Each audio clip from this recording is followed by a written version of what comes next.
What's up guys, Chaos Shinobi here. This is What If Naruto Has an OP Gamer Bloodline. Summary: Naruto grows up consumed by an unknown illness and wants more than anything in the world to discover what is around him. One day following a certain event, he will discover his powers hidden within him, thus allowing him to finally accomplish his dearest dream. Chapter 1. It is the beginning of autumn in the hidden village of Konoha, the most powerful of the 5 great elemental nations which produced many of the shinobi renowned in the world and are feared for their power and many of the clans affiliated with the village. On that night of October 10th outside the village, 2 clans gathered for the event kept secret from anyone outside them. The birth of the children of the Yondaime Hokage, Minato Namikaze Senju is to the Red Death Kushina Uzumaki. Several members of the Uzumaki family and Senju attended the birth of the children to support both parents, and to prevent the escape of the Kyuubi no Yoko being sealed inside the young mother near giving birth. Everyone wanted to make sure that a catastrophe could happen to children because of the beast by contaminating them or killing them by will. This is why the birth took place far from the village and is protected in an Uzumaki barrier preventing any escape from it. Long after the birth of the first 2 children, Naruto as Minako, OC. Kushina gave one last effort for her 3rd child, Narumi, OC. The clan members noticed Kushina's blood loss showing a hemorrhage in the uterus. Seeing no other choice but to stop maintaining the seal that restrains the beast and praying that Kushina can have the strength to keep it away since she could not receive the care and maintenance at the same time of the seals which were lavished by her husband, Tsunade and other members of her clan quickly proceeded to stop the blood loss. Once the hemorrhage was treated, Kushina fainted from exhaustion, no longer finding the energy to stay awake. Everyone present in the barrier felt a powerful malicious energy around them before hearing the cries of suffering of the young mother which she endured without being able to hold back the beast any longer, who took the opportunity to escape to the view of the horrors of the 2 families. Now in front of them the beast, the Kyuubi no Yoko, entered its physical form once its chakra finished assembly is near. This unleashed power and anger. The women of the Uzumaki clan activated their bloodline limit together. The adamantine chains were able to hold at bay the power of the 9 bijou that existed in the world and drained his chakra, not allowing him the slightest movement or escape. Tsunade continued to care for Kushina but noticed that her health was getting worse by the second as their request to speed up the sealing process to seal the Kyuubi into the young mother.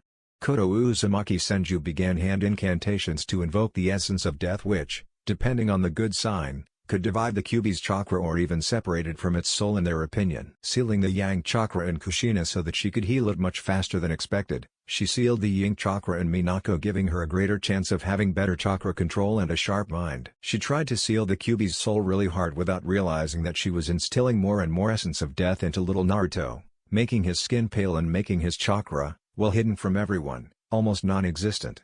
When the process was complete, everyone let out a breath of relief before Tsunade announced that Kushina would be fine. Everyone headed towards the children, letting out a surprised gasp when they saw Naruto's state and hurried off in that direction. Tsunade called out a quick prognosis to see Naruto's condition.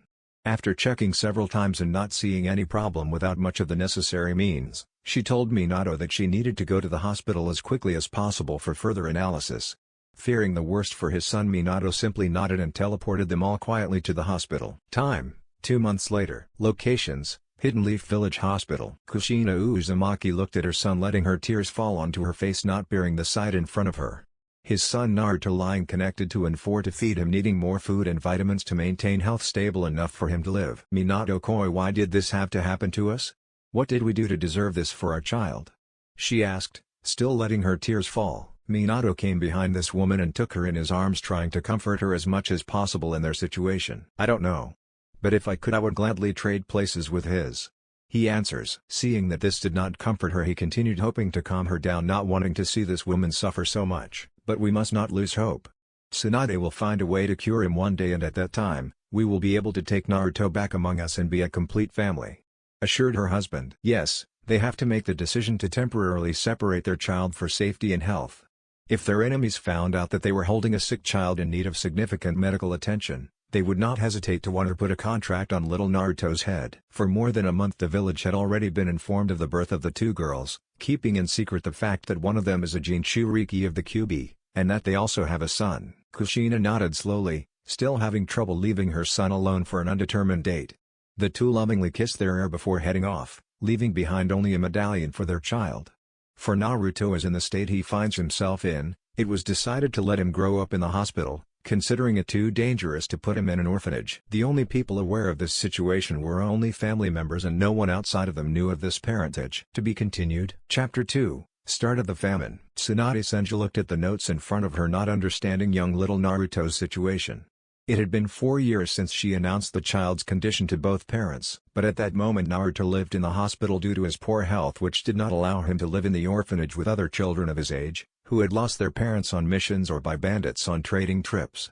The problem was that he had to have contact with children like him, often leaving him alone. Staring intently at Naruto's medical form, she let a breath of annoyance leave her mouth, not seeing where to begin. File Zen 021.101. Last name, top secret. First name, Naruto. Type Singan, O positive. Gender, male. Age, 4 years. Size, 78 centimeters. Date of birth, October 9th in the year 412. Admission to intensive care, since October 9th, 412. Disease, unknown. Symptom present, very pale, thin skin color, extremely low chakra level and very low stamina. Tsunade-sama? Demanda-san assistant. Yes, Shizun-chan, said Tsunade, placing the document on the desk. It's Naruto-chan. Since the morning he just stares out the window without saying a single word, she said sadly. Tsunade got up from her seat, deciding to pay a little visit to her favorite patient. Let's go, it's been a while since I visited him, she said happily. Location, private floor, room 03. A young boy looking out the window after finishing reading his latest book on the history of Konoha that he had received for his birthday, which was 7 months ago. Keeping his bright blue eyes only able to perceive small dots that moved all around the village, Naruto went back to bed exhausted from simply standing for about 20 minutes looking out the window from outside his room. He asked why he couldn't go out like other kids his age, but already knew the answer. The door to this room opened, attracting his attention, showing Tsunade and her assistant Shizun entered to pay him a little visit. Hello Naruto-chan, so what's the problem? Tsunade asked, sitting next to him. Naruto glanced at him before turning away and looking out the window again. Tsunade-san, I'm bored, I don't have any more books to read, he replied. This response surprised both occupants given the learning encyclopedias they had given him for his 4th birthday, which covered the academy years of study from 1st grade to 6th grade. These books were those of history, the geography of elementary nations and mathematics from years 1 to 3. Tsunade asked if he didn't have a photographic memory to have taken so quickly and an IQ of how much could you he had. Already, but it should have taken you longer, Shizun exclaimed. You're forgetting that I'm not going anywhere else all day. He sighed boredly. Tsunade then thought about what she could give him to do, knowing that he must be extremely bored alone here. So tell me, what would make you happy, huh? Naruto turned towards her, letting his mind think about what he could ask. Having found what he wanted and hoped that they would accept. Could you give me some books on chakra and related topics? He asked hopefully. Tsunade was going to refuse, but seeing his eyes filled with hope, she stopped for 2 minutes and asked him why. Why would you want to learn about chakra? Well, I just want to learn more about it and also want to unblock my own chakra, said simply as Naruto's answer. You know you couldn't become a shinobi? Shizun questioned, receiving a glare from Tsunade, scaring poor Shizun. Yes, I know, but there's no reason why I can't learn to master it, right? He questioned back. Tsunade nodded, happy to learn that it wasn't to become a shinobi, afraid of him shattering her little future hopes. Plus everything is made of chakra, so maybe by developing them I would get better health, right? Tsunade wanted to be slapped for forgetting this detail and now fully approved the idea of helping Naruto get his chakra and learn as much as possible. Okay Naruto, you've won. I'll bring you several books on the subject later, she told him. Naruto waves to him before closing his eyes to fall asleep with a happy smile. Shizun covered him with a blanket before leaving the room with her sensei, heading towards the stairs, which was protected by several Uzumaki protection and illusion seals made by Kushina and Minato to keep him safe. Shizun-chan, I want you to go to the library and take as many books as possible on chakra. I'm going to give him several scrolls on chakra control. With his reserves he should quickly have control of it. Okay sensei, Shizun replies before heading towards the library. Time, the next day. The sun rose above Konoha, illuminating its path until reaching Naruto's room, who was moving, disturbed by its rays of light. Naruto stirred more and more before opening his eyes and seeing several new books next to him. He quickly got excited and happy to be able to learn even more. Naruto jumped out of bed and headed to the bathroom before eating breakfast and starting intensive reading. Much later Naruto had finished reading and put himself in a meditation break so he could feel the flow of his chakra and call upon it. Feeling nothing for a while, he stopped, knowing he wouldn't succeed the first time but persevered. After other attempts he began to feel like he had fallen into a big void before opening his eyes again to find himself in a new place. Locations, inner world. Who are you? A voice he recognized asked him, making him startled. Naruto looked at where the voice came from before seeing Koto in front of 3 doors which were surrounded by a large arch. "Koto-san, what are you going here? And where are you here?" he asked. Koto looked surprised before thinking about this situation. Ever since she had cast the incantation that should have cost him his soul, she had been sealed here without the possibility of leaving or opening any of the doors behind her. Examining the child in front of her, she notices a resemblance to Minato but with his hair cut really short and his poor state of health. "Naruto-chan Satoi?" "Yes, Koto-san, it's me. Where can we find it here? I tried to reach my chakra while meditating and I woke up here." That's when Koto understood the situation. She had failed in the procedure and had to seal part of her soul in Naruto with the essence of death. Seeing that Naruto recognized her there, she couldn't have thought that she was still alive. "This is a long story, Naruto-chan." Approaching the child and taking her in his arms, sitting on the ground, he began to tell her what happened. "You see, Naruto, it all started when you were born." Naruto listened to Koto's story, surprised by the revelation of who her parents were and why her body was so weak. The fact also that this place must have been his inner world, also showing him the seal that imprisoned and closed the 3 doors in front of him. The first blue barrel garnished with designs of flowers and angels which exude a good serenity marked by the words paradise. The second SUV has black chrome with a frightening skeletal design and fallen angels which give off a horrible atmosphere marked by the words hell. The last was devoid of any design or decoration, marked simply by the words reincarnation. Koto, finishing his story, was surprised to see the child crying, thinking that it was because of this current situation that he was troubling him. "So my parents are still alive," Naruto exclaimed with a lot of sadness and bitterness in his voice. Surprised by the child's words, she could not understand what he meant by that. "What do you mean?" Naruto dried his tears before leaving Koto's arms and answering her. "I mean, I was abandoned and left in the hospital because I was weak. That's why he abandoned me, because I was too weak for them," he shouted at the end in anger. Koto now understood his bitterness and was going to respond to him before noticing the necklace he was wearing. Giving him a compassionate smile, she pointed to the necklace that belonged to the family heir. "No, Naruto-chan, they both love you. Look. You see this necklace? It can only be worn by the heir of the Uzumaki family." Naruto looked at his necklace, remembering always having worn it since he could without memory. "So why did they abandon me?" "It's true that you seem weak, but this is the cause of the seal you wear." Koto thought for a second before continuing and coming up with a theory. "I think they had to separate you from you not by choice but for your safety. If their enemies learned that they had a son who needed to stay in the hospital, then there would have been several attempts to secure your life." Naruto calmed down after these words, having already heard the attempts to assassinate the lives of several clan children. He gives her a little nod, understanding what she was saying to him. "Maybe if I remove this seal I'll get my health back?" he thought, approaching the seal and snatching it in front of a surprised Koto. Once again, and afraid of what could happen, noticed a trail of light engulfing Naruto's entire body, temporarily blinding him before disappearing into the area. Finding this sight again, she looked with fear at Naruto's new appearance. He now wore a pure white kimono which showed his abdomen and his ribs, which could be seen because of his slimness, with a shakus, a short 30 cm katana, worn on his obi, the belt. The skin changed to a purple mauve color with 2 short red horns coming out of the top of its head. Its eyes also changed. The sclera completely disappeared, leaving empty, which took on a black color, and the pupils of a grayish color with an iris of cat. Its appearance was truly frightening for those who had the misfortune of falling one day. "I feel good.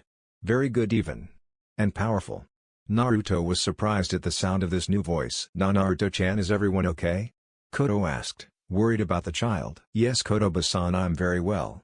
I've never felt so good." "I see. I can also see that you have taken the form of the consumed demon Dead Seal." Before she could continue, another light appeared, this time merging with Koto, destabilizing her for a moment before she recovered. "Koto-san, is everyone okay?" Naruto asked, seeing her discomfort. "Yes, I'm fine. I just finished paying the price for the seal," Koto replies. Naruto was confused by this response, not understanding what she meant by it. "What do you mean?" Catching her breath and looking at Naruto, she sighed before telling him, knowing that this could upset him even more. "When I called upon the seal, I should have paid a fee in exchange for sealing the Kyuubi and Minako-chan. Taking a break to see images of Minako. The price should have been my soul, but the essence of death did not take it," she finished. "So it would be my fault?" Naruto asked him. "No, it's not your fault, Naruto. This is in the natural order of things, which is life," Koto reassures her. Naruto was not completely reassured but preferred not to waste any more time here as he felt more and more tired. "Hey, now what do we do? I can't stay here all the time." Koto nodded at him before showing him the 3 doors in front of them. "I think you should put me in one of those 3 doors." Naruto looked at the doors and found another path taking him to another place, but will worry about knowing where this path leads later. Inspecting the doors, he took his choice and opened the one leading to heaven. "Are you coming or would you rather stay here?" Walking towards the door, she stopped in front of it before telling Naruto something she had discovered with her time here. "Naruto-chan, here, no one except you will be able to use chakra. I wanted to tell you that to reassure you if you manage to take the soul of an enemy." Naruto gave him a happy smile, which looked more like a grimace that could haunt children who saw it for a lifetime. Koto crossed the door, which had opened on Naruto's command, showing a transparent sail allowing the soul to pass to heaven. Once she had passed, Naruto felt a wave of power reach him and memories come to his mind. Naruto does the sorting, getting rid of all the memories except for some kept techniques that she mastered which could be useful to her later. Leaving his inner world, he felt a new hunger invade him. Location: private floor, room 03. Back in this room, Naruto stared at his reflection. Seeing this new appearance of Shinigami frightened himself for a moment. Staring at his appearance, he concentrated on trying to return to the way he was before and took the form of a healthy child. Stopping to examine himself for 2 minutes and appreciate the view, he decided to return to his usual form, not wanting to make himself seem suspicious so quickly. "I don't think it would be a good idea to regain my health all at once, and especially with the death of Kotoba-san it won't help me. Even if no one could prove that it was beautiful is indeed my mistake," Naruto thought before hearing a knock on the door. "Naruto-kun, is everyone okay?" shouted a worried little girl. "Satsuki-chan?" She must have felt the release of my form. "Yes, Satsuki-chan, I'm fine. Wait, I'll open the door for you," Naruto responds back. Opening the door to one of his few friends, Naruto was smothered in the arms of this friend who seemed scared for some unknown reason. "Oh, Naruto-kun, everything is fine. I was so worried. There was this energy that really scared me and," she said quickly. Naruto covered his friend's mouth with his finger to keep her quiet, knowing that she won't stop if we let her continue. "Well, I just released my chakra and I think some trace of energy that was at fault in my body must have left." Satsuki nods reassuringly that it wasn't as dramatic as she thought it would be. "You see, Satsuki-chan, it wasn't worth worrying." Another voice came from the hallway. "Shut up, Mitsuko-chan. Naruto could have been in danger," exclaimed the young orphan. Mitsuko and Satsuki were also two young children left in the hospital by their parents for reasons other than Naruto. He didn't know who their parents were, just like them, but he doubted that they must be important to be able to be on this floor kept secret from everyone. Mitsuko was the only one not sick among the three of us, who was hidden from the entire population of the village. Not understanding why she had to stay with them here, when she could live like any normal child outside its walls. Satsuki had been poisoned as a baby, destroying her chakra system, and subsequently weakening her considerably. Naruto thought that she could have been an heiress given her black hair and the charcoal-colored eyes, that she could have belonged to the Uchiha family, remembering their characteristic. "So Naruto-kun, how does it feel to have unlocked your chakra?" Satsuki asked him with a certain desire that could be heard. Naruto didn't want to lie to her for anything, even if it could hurt her. "I feel much healthier than ever, Satsuki-chan," Naruto responds simply, not wanting to hurt her more. Satsuki simply nodded but smiled happily at him, who wasn't lying to him for that answer. Mitsuko watched the two chat for a while before also inserting herself into the conversation, not wanting to stay outside of their small group. Several more hours later passed quietly until Naruto's stomach surprised them all. "Mama, it looks like a very hungry person," said Mitsuko mockingly. Naruto let a trace of blush appear on his face, making his two friends laugh. "It's not my fault. It's already late and no one has brought us dinner yet," said Naruto. The two girls noticed the time and saw that it was already after 8 p.m. "Yes, you're right. Normally the meal is always brought at 7 p.m., said Satsuki with a little worry. "He may know something happened to the village that was important, or Tsunade-san is Shizune-san is in an emergency response," Mitsuko said to reassure her. Naruto preferred to remain silent, knowing full well what had happened. Shizune entered the room by surprise with the 3 meal trays with her at that moment. The children then noticed the dried tears in her bloodshot eyes, showing that she had been crying. Naruto takes a step towards Shizune, putting himself at the front of the group before speaking to her. "Shizune-san, is everything okay? And where is Tsunade-san?" Naruto asked him softly. Shizune looked up suddenly to see that she had arrived in Naruto's room and noticed the girls who accompanied her. Swallowing the lump in her throat, she had to tell them the bad news of the future. Tsunade-sama didn't come because she had to conduct an emergency autopsy. Looking at the children, she knew she had to tell them the truth. Kokoto-sama had an accident today and she died without anyone knowing what happened to her. She finished, shocking the two girls. The two girls ran to Shizune, crying in her arms at the bad news their big sister had given them.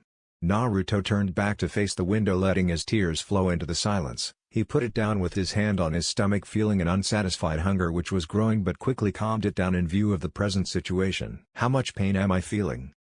questioned Naruto before passing out from exhaustion. Chapter 3, An unsatisfied hunger. 2 days have passed since the death of Koto Uzumaki Senju. Naruto had not yet explored his abilities further apart from walking into his inner world, and activating his Shinigami mode to a greater ease and changing form at all times. Of course the other two occupants could feel the phenomenon unfolding when he called upon this power, and asked him what was happening to him. Naruto, not wanting to scare them, told them that soon he would show them his power. Mitsuko and Satsuki remained intrigued by the power that seemed to emit her aura, each time leaving them paralyzed with fear at this feeling they felt. Tsunade was happy and sad at the same time. Happy that it seemed Naruto recovered faster than she would have thought, and saddened by the death of cousin Koto. Since then she only visited them once a day, leaving Shizune to come to the children in the morning and afternoon. Naruto, in this visit to his inner world, found two new places. The first was what he called the Shinigami's stomach, which could imprison a soul for eternity. The second was an immense chasm leaving only room for the abyss, and at the bottom he saw a swirl of a sickening green color. This place marked by the words devouring souls bore beautiful as its name. Naruto must have been nourishing his soul from what he understood. This situation left him with no choice of half-human beings, as he became what the shinobi world called a Jinchuriki with Koto's memories. Naruto deduced that like the essence of death or the soul consumption seal devours that of the user, he had the need for the essence of life in part, which was found to be in the souls of humans. Naruto sighed in annoyance at his state. Soon his health would drop if he didn't feed a soul again. He could lose the amount of vitamin he had absorbed with Koto's soul, and his stomach was only a constant reminder. On the other hand, fear overwhelmed him when Mitsuko and Satsuki stayed with him. He looked at them with hunger. This had made her very careful not to get carried away by the desire to eat the souls of her only friends. Taking the time to think about what to do, he wondered if telling Tsunade would help. This way he could access the morgue and take what little of the essence of life remained in the corpses of patients who died in the hospital. But the fact of having to feed him like a common scavenger partly disgusted him himself, so what would Tsunade think if she found out? Fear took possession of him, his choices, his desires, but not wanting them to take his only friends too. Not having much chance of it being granted, Naruto decided that this evening Tsunade would have to know his new secret at the same time as her two friends, and hoped that she would not reveal this to her father and would be able to do so. Kept for her. Tears quickly invaded his face, not being able to bear the very idea of being rejected by the only people he had known since his short lifespan. Naruto waited for the time when she should have arrived to bring their meals, and triggered this transformation to make her feel what Mitsuko and Satsuki had already experienced. As the seals of this private floor, anyone with powers detected them. Time: the same evening at 7 p.m. Tsunade opened the security seal of the three unique children's private floor to bring them evening dinner. This feeling sad for each of them because their situation is so unfair. Satsuki had paid the price for her own clan's gluttony, and her father had reacted badly when he learned of her state of health this summer, asking for it dead so as not to embarrass his prestigious clan. Mikoto made the decision to go see her and beg her to keep her hidden for safety, not wanting her to die so young without knowing life, even as a normal civilian far from the danger of the shinobi world. Mitsuko already lost her mother at birth and therefore only her father remained. Orochimaru had to be absent for a long mission of 8 years after the birth of his daughter, and therefore not being able to take care of her. So he went to the only trustworthy person he could have. That is to say Sundaime Hiruzen and his former teammate Tsunade, for asking them to keep his child away from the elders or the civilian council who would like to take advantage of the situation in his absence. She had all accepted and did not regret her choice to have placed them alongside Naruto, no longer leaving him the only one to remain in this place, being one of the rare people to be able to visit the children who kept a strict minimum of contact with them. I could not without sin complain for their fate so unfair towards this world which had no pity even at the regard for children. Entering the secure room upstairs and reactivating the security seal, an oppressive aura came from the direction of Naruto's room, leaving her on the floor worried and sweaty from what she felt. After a good 5 minutes she recovered and moved towards Naruto's room. Naruto-chan, she thought, worried for her nephew's son, before running at full speed to check on him. No, not another one, I beg you.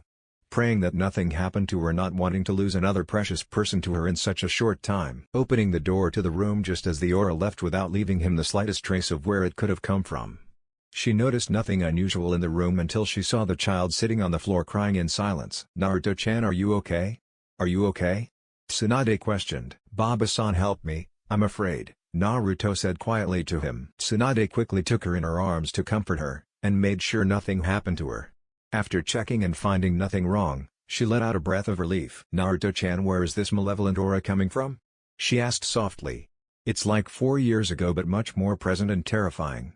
She thought back, trying to remember this memory where she had already felt this way. Naruto gives her a little nod to confirm the question she asked him. Could you tell me? She continued to ask him. Naruto waved his hand to point in his own direction, letting confusion take over Tsunade's face, who had become disoriented by this response. What do you mean, you Naruto-chan? How could you have a death aura? Asked Tsunade, wanting everyone to make this clear. Naruto quickly moved his head from side to side, showing him that he didn't want to explain it to him, the situation still being a bit of a decision for him to make. Tsunade was surprised that he didn't want to answer her, as he was always ready to tell her his thoughts that crossed his mind, and could not worry any more about this situation. Naru-chan, you know you can tell me everything? Come on, please tell me the month. She pleaded. No, I don't want you to think I'm a Basan monster. He answers, letting even more tears come. I would never consider you a monster, Naru-chan. Shocked by the child's words. Naru-chan, you can trust me, right? She told him softly. Naruto nodded once more before telling her the next words, which left her speechless for a short while. I managed to unlock and reach my inner world to be able to completely free my chakra levels. But once I arrived, I was what seemed to be Kotoba-san, finally a part of her. Naruto told her, not knowing how she would react to the situation. Tsunade remained silent at the news that Naruto told her, not being able to believe that he had all alone succeeded in unlocking his own chakra, and even entered his inner world. The worst part was what she thought about his words about having also met Koto's cousin, leaving her with a feeling of uneasiness. This resumed and looked at Naruto's face, which showed great fear at the way she could react. She quickly resolved not to let him down no matter what. Naru-chan, you can tell me. I can see this scares you, but don't think I'm going to abandon you anytime soon. Tsunade assured him, placing him on the bed so that he could explain the rest. Naruto sorted his thoughts quickly to know how he should announce what he was about to tell him. Having finished sorting them as he did, he took a deep breath before starting. Kotoba-san told me that she had failed at the seal level 4 years ago when I was born, giving me this constant state of weakness. Naruto started to tell him. Tsunade blanched a little at this information, knowing what Naruto was talking about, and could only let him continue. She thought the seal should have acted differently from what she was planning, but should never have expected such a result, he said more and more quietly. What result, Naru-chan? Intrigued by what Koto had thought of doing at that moment, Naruto stirred a little before taking another breath of air to calm him down little by little. Create another kind, he said, lowering his eyes, not wanting to look at her face on. Tsunade could no longer hold on to all her intrigues but had to keep her calm, seeing that it was making the child uncomfortable. Tell me, Naru-chan, what does she create that could scare you so much? Said Tsunade, pleading for him to trust her. A Jinchuriki. He finished, leaving a cascade of tears falling. Tsunade's mouth opened and closed several times, not finding the right words to say to this revelation. Basan, I'm a monster, he exclaimed. No, you're not a monster, she exclaimed before continuing to speak to him. Naru-chan, if you were a Jinchuriki, then I would have found a safe sealing seal for you, and being a Jinchuriki doesn't make you a monster. She told him to convince him that he was wrong. Naruto shook his head frantically in disagreement with Tsunade's words. No, you don't understand. I don't wear a seal. Naruto told him. Tsunade couldn't understand where Naruto went. He told him that he was a Jinchuriki but did not carry a seal. Naru-chan, then how could you be a Jinchuriki if you don't have a seal? She asked. Baba-san, I do not have a seal because I am the seal. Naruto finished telling him. Tsunade went to ask him to elaborate, no longer understanding anything about the situation, but Naruto transformed him into his original form to make him appear like a normal child in front of Tsunade's shocked eyes. No way, that would mean we were wrong from the start. Tsunade's thoughts went all over the place looking for a reasonable explanation for Naruto's condition. But then he was telling the truth. But what kind of Jinchuriki would place his host in such a state of weakness, and what kind of seal can be applied in this way? Several other questions jostled in the head of Tsunade, gave him a slight migraine at the future event. Koto-san, what are you doing to Naruto-chan? Was that final thought before taking the child in her arms to calm him down from this attack. Calm down, Naru-chan, it's not your fault. You had no control over what happened at the time. Not wanting to make him more depressed about this situation, Naruto tightened the embrace he was holding onto Tsunade and cried her eyes out as she pushed her head into her large chest. Tsunade gently caressed him on the lower back and ran her right hand through Naruto's short hair, whispering little words to calm him down. Sometime later, after Naruto had calmed down, Tsunade sat down on his side before taking him on her lap to resume their conversation. Naru-chan, what kind of Jinchuriki have you become? She questioned her, not knowing what to do next. I'm not too sure. Kotoba-san talked about paying the price for his mistake and using another seal to seal the Kyuubi. Tsunade stopped him by asking if Naruto knew about the events that took place 4 years ago. Naru-chan, and what else did she say to you? And how could you talk to her? I don't remember that she had been here for some time. Tsunade asks him. Naruto was silent for a moment before nodding slowly. Yes, she told me what had happened. And when I saw Kotoba-san, it was at the moment when I entered my inner world. She had spoken to me about paying the dues of the invocation and of these beings placed a part of her soul in me with all the essence of death that she had collected that evening. This happened exactly 2 days ago. Finished telling Naruto in part to let him get an idea of what kind of Jinchuriki he had become. Tsunade remained there without saying a single word at this revelation, understanding why Naruto considered him a monster. The essence of death feeds life, and like Jinchuriki he must have fed on it not so long ago. And the only possibility must have been Koto, as she had to finish performing the ritual, leaving the little boy alone faced with the consequence. Biting her lower lip in frustration at the situation, she now really didn't know what to do. Should she tell Minato and the rest of the clan about it, or keep it a secret for the moment? One thing was sure, not to reveal it to her former sensei who had spoken about Minako's condition to the other elders, letting the rumor spread throughout the village to their great displeasure. Naru-chan, I understand why you are afraid now. But don't worry, I will always be there for you. She assured him with all the conviction she could muster. Please Basan, don't tell anyone, I don't want others to find out, especially for some time now. The words had difficulty coming out of this movement, not knowing how he explained the rest. I have to feed myself with the essence of life. He finished, whispering as quietly as he could. Tsunade gasped in shock at the revelation, but partly understood that as he was the Jinchuriki of death, he must have another diet. As she knew the effects of the soul-consuming seal, this would explain that he must feed on the soul of a living person in order to live. Biting harder on the lip until blood is drawn from the force of the pressure put on it. Koto-chan, you cursed your own grandson to a life worse than death, leaving only a thought of wanting to strangle this cousin for his mistake. Tsunade thought of a way to help this situation and very quickly found a compromise. So all we have to do is find you some safe animal that you can eat your soul from, she told him happily, trying to cheer him up. Naruto's eyes lit up full of hope, having not thought of this possibility, and kissed Tsunade as hard as he could to thank her with words and kisses. Tsunade smiled at him, happy to see him recovered. Come on now, eat your meal and tomorrow we will find something to fill you, okay?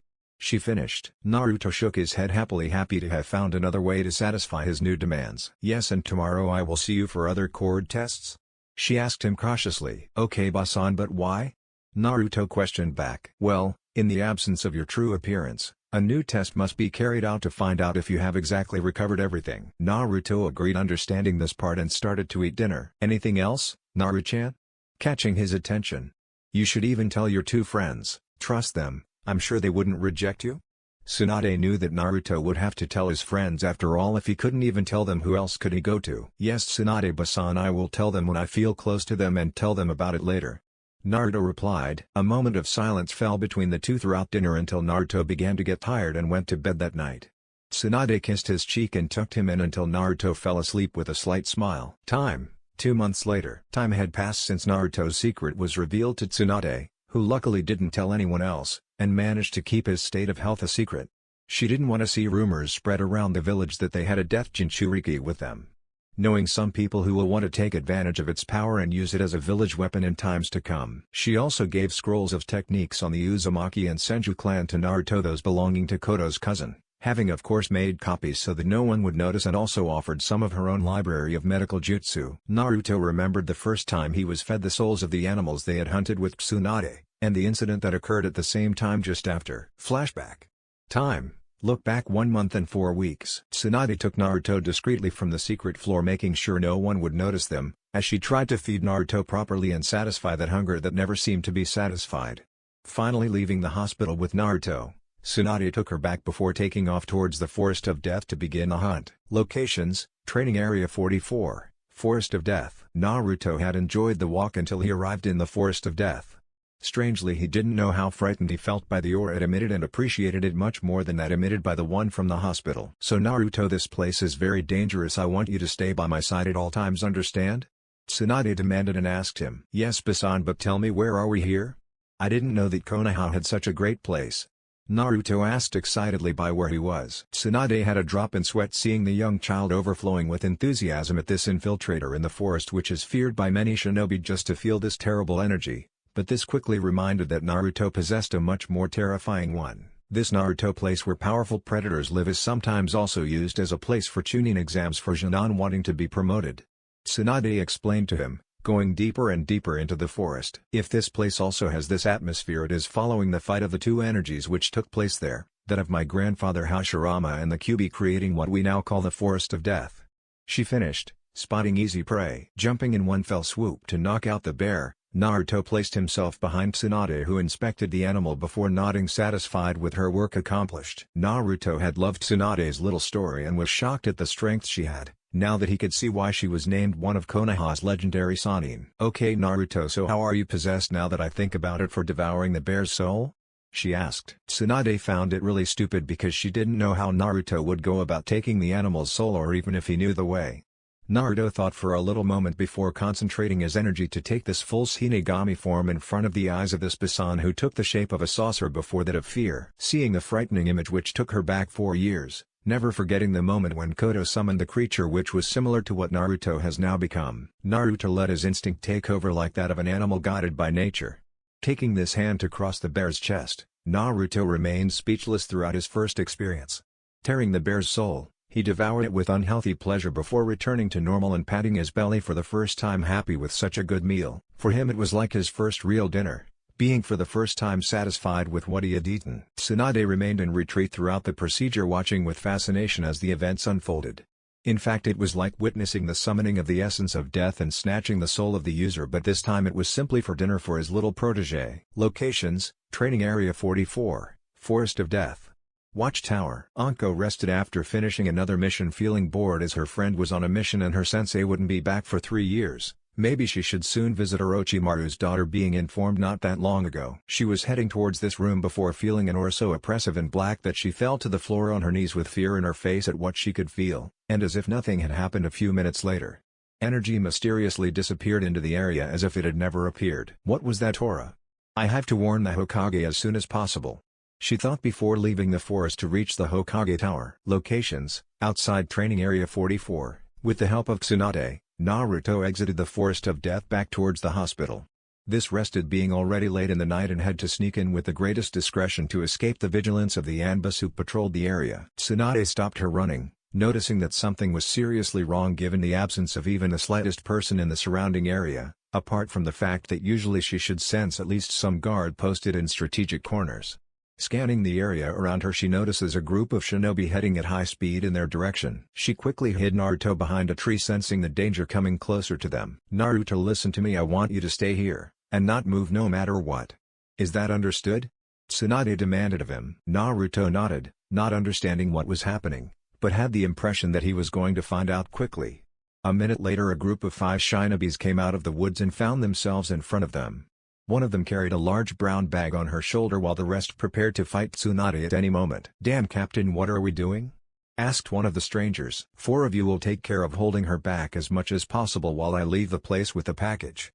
Don't forget, the mission must absolutely succeed," he ordered his subordinates. The 4 shinobis obeyed their captain's orders to surround Tsunade while their captain tried to escape. Tsunade jumped in one jump towards the leader of the group and sent a powerful punch to his arm, breaking it with some ribs, and landed not far from where Naruto found him. "Damn, I hope none of them notice Naruto-chan," Tsunade thought in panic at having miscalculated her move. "Dirty female dog, you're going to pay dearly," shouted one of the shinobi that the rest of the group followed. Naruto had laid down on the ground after the impact of the shinobi captain, who fell next to him with the open bag showing a little girl who had blue hair, and appeared unconscious. Mistaking the girl for hiding behind the bushes, Naruto watched the battle of this Bisan, seeing that one of them was already dead on the ground and without a head attached to his body. Naruto looked at the body, paralyzed not by fear or shock but by something he recently recognized only too well: hunger. This hunger called him more and more to devour the souls around him, due to the desire for death that he could feel here. The one that was issued by his enemies who sought revenge for the death of their friend who fell in battle against the slug Sannin of Konoha. "Take this lightning out, fake darkness." Opening his mouth, shooting a bolt of lightning in Tsunade's direction. "Earth out, earth wall." Tsunade placed her hands on the ground to use this technique, summoning a wall protecting her from the enemy attack. The two techniques collided with each other, raising a cloud of dust in both sides of Tsunade, momentarily blinding her. The 2 other shinobis took advantage of the camouflage to reach her but found her nowhere in sight. 2 earth clones came out of their hiding place and killed the 2 enemies with the effect of surprise. "Many more than one and this will be over," she thought quickly. "I finally have you," shouted her opponent, who appeared behind her close to stabbing her with her katana. Damn Naruto-chan, sorry. Was that last thought before the entire area was filled with a powerful aura of death, stopping the shinobi's aggression in its tracks. What's going on here? He asked before turning around and seeing something that I would never expect to see in all of my life. In front of him he found a horrifying being above the corpses of his companions, watching with fear the macabre scene unfolding before his eyes. The person who mysteriously appeared out of nowhere thrust his hand into the corpses of the 3 dead shinobis one by one and tore out what looked like a small ball of translucent blue flame from them before quietly eating them. The shinobi fell to his knees due to the fact that the new arrival now concentrated on him and let all his aura weigh on him. The seer advanced and made his way in that direction. Tears began to come to him. Please, spare me," he prayed.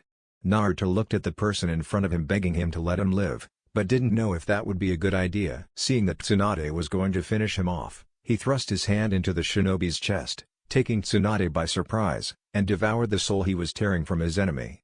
Returning to normal form after finishing, Tsunade slowly moved in his direction to place her hand on his shoulder. Locations: Naruto's inner world. Naruto opened his eyes and found himself in his inner world accompanied by the 4 people whose souls he had devoured.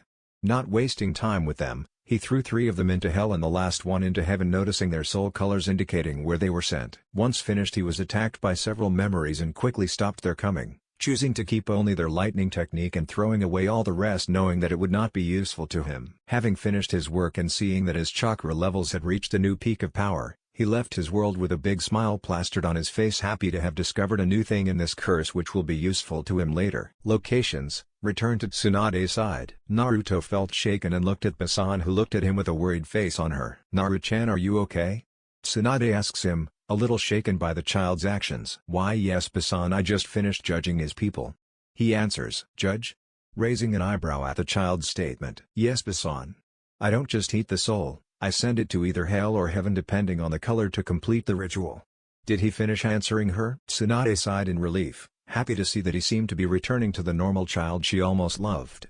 The information that was just given to her was surprising for her. She decided to check it later and talk to him about his actions. "Naru-chan, are you sure everyone is okay? Did you just kill a still alive man there?" "Yes, I know Tsunade-basan," Naruto whispered to him. "But if I wouldn't have done it, you would be dead." And Tsunade grabbed him in her arms to stop what he was going to say, seeing him trembling with remorse now. "Naru-chan, don't worry, everyone and done," giving him a kiss on the forehead. "Thank you for saving my life, Naru-chan. Come on, we have to get home before." "Shit." She stopped abruptly before shouting the last part. "What the hell is wrong?" Naruto asked him. "Okay, Naruto, resume your seal form, reinforcements are already arriving, and don't talk, okay?" She asked him urgently. Naruto obeyed and took back the sealed form before 6 people arrived at the scene. Locations: Hokage Tower. Minato was not happy with how the events happened.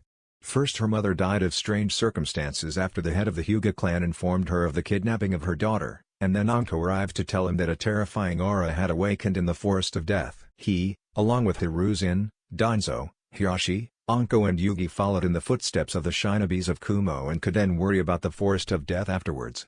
Finding tracks where their group left, tracked their paths heading south. A few minutes later the group collapsed under the weight of an unrecognizable aura smelling of death at the end of the path. Good gods, what was that going to stop? This asked the group, having never had to face such a powerful killer intent. "Take care, everyone, the AI is telling me that he is in danger and has moved to Triple S class," Yugi warns them in a serious tone. The group seemed to weaken at Yugi's words, knowing that the AI was never deceived. "Hokage-sama, this is the same source of power I felt in the Forest of Death," Anko told him, still in shock at the level of danger. Minato took this into account, asking what he could about the past. The group talked among themselves for several minutes about what to do next. Yugi received a danger upgrade allowing them to continue the hunt for Kumo Shinobi. "What do you think this power was?" Minato asked the group following him. "I don't know. But whatever it could have been, we should have kept our guard up," warned them Hiruzen. The group continued to agree with the Sandaime's statement and were prepared to fight if necessary. Once he arrived, he all noticed Tsunade holding in her arms a small pale child with very short blonde hair who seemed to be sleeping. Looking around to see the corpses of the Kumo Shinobi, Minato quickly walked up to Tsunade to ask her what he knows happened before freezing, recognizing his son who was so close to him. Tsunade, seeing his look, first spoke in a falsely urgent tone in front of everyone. "You've finally arrived. Well, little Hinata-san is behind the tree unconscious with the captain of Kumo." She pointed in the direction of Hiyashi. "I have to take this child to the hospital as quickly as possible. I will join you later. Finished she disappearing in a shimmer of the body. End of flashback. Time. Back to present time. Naruto was happy that Tsunade had managed to create a sure lie as to why he was there. She announced upon her return to the tower that the child had not survived, discreetly warning Minato that it was a decoy, to his great relief. Of course, research was carried out on the strange energy that appeared in the Forest of Death as imperative to the danger it could represent to the village. Naruto had to explain himself to his friends who noticed it disappearing in the middle of the night without Tsunade knowing. The girls supported him when he explained his problem and asked them not to say anything to the other visitors. Mitsuko also began to go out as her identity was revealed by Anko, who asked to see her as her aunt, much to the shock of Hiruzen and Jiraiya, who together were not aware that Orochimaru had a daughter. Both people disapproved of his behavior, saying that they both had the right to know about it as Anko did. Anko had asked for custody until her sensei returned, but Mitsuko refused, claiming that she preferred to stay with her best friends, to great disappointment. Anko of course tried to find out who his friends were but always refused to tell him, claiming that this was confidential, and the only person authorized to tell him was Tsunade or the Hokage. Naruto stayed more often with Satsuki and trained in calligraphy to improve his handwriting and to be able to finish his space/time jutsu that he had in memory, with it of Koto wanting to improve it as quickly as possible.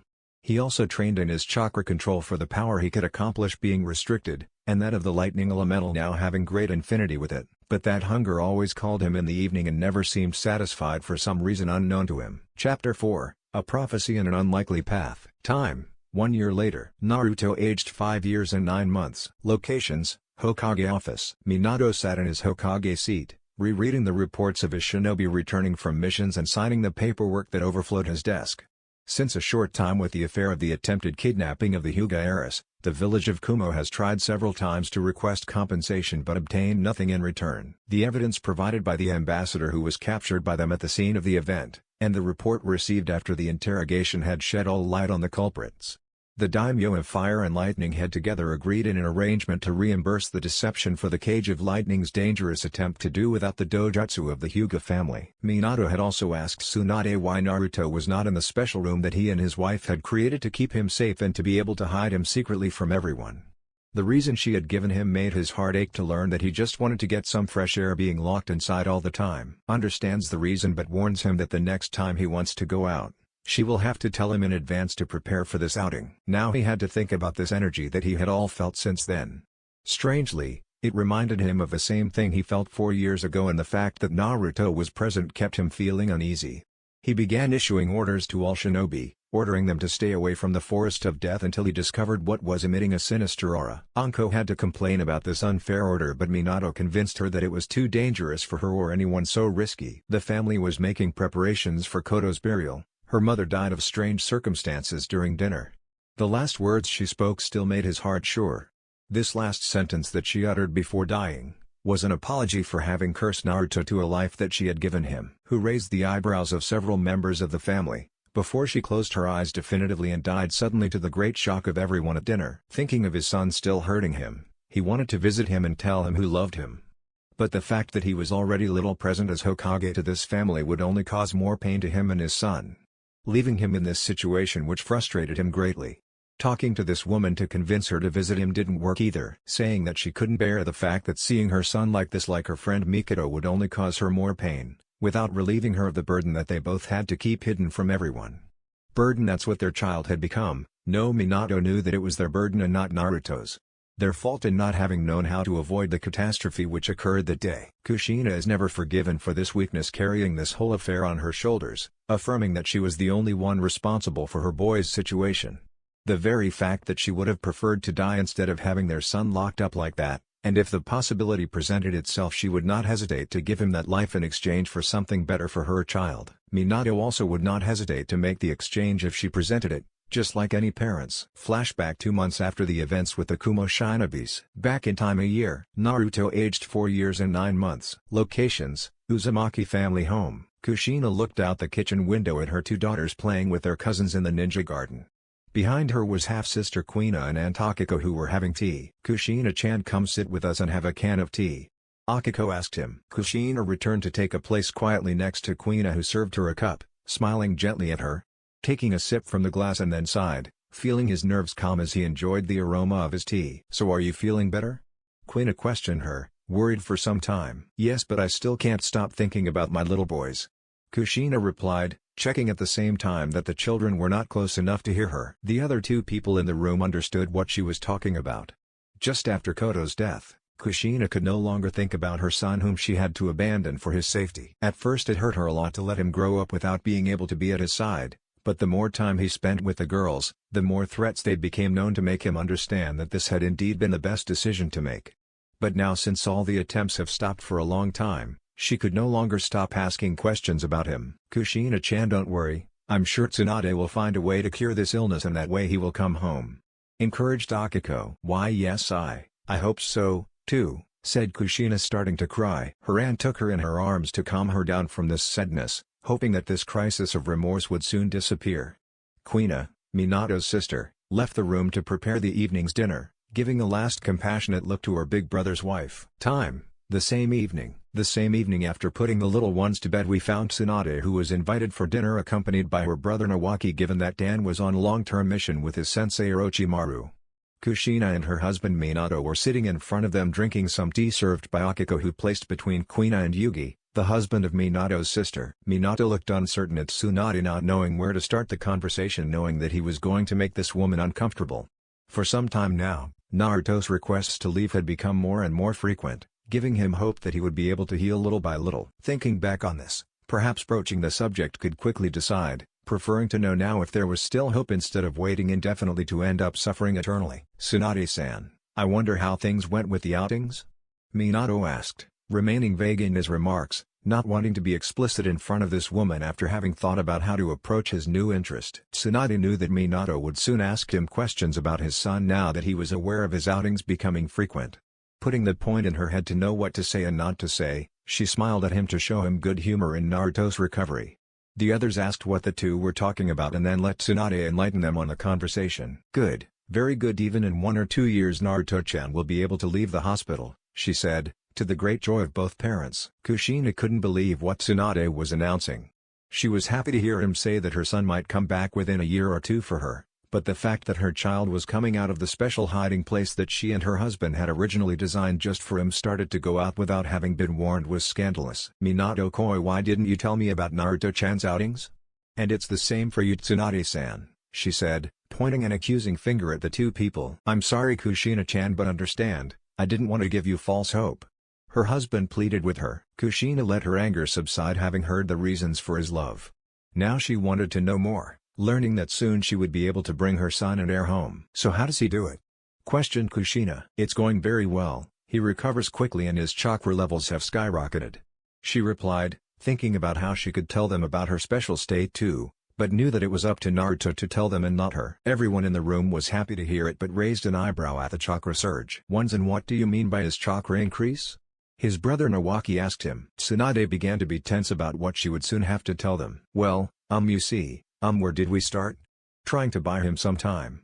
"Ah yes, that happened a while ago." Naruto had finished reading all the learning books that we had given him as birthday presents. Both parents felt pain in their heart for not having given him a gift like his two younger sisters. So he asked me if I had any books on chakra and how he could unlock it, to everyone's surprise. So the next day me and Shizune left him some parchment on the subject after he managed to convince us to give it to him.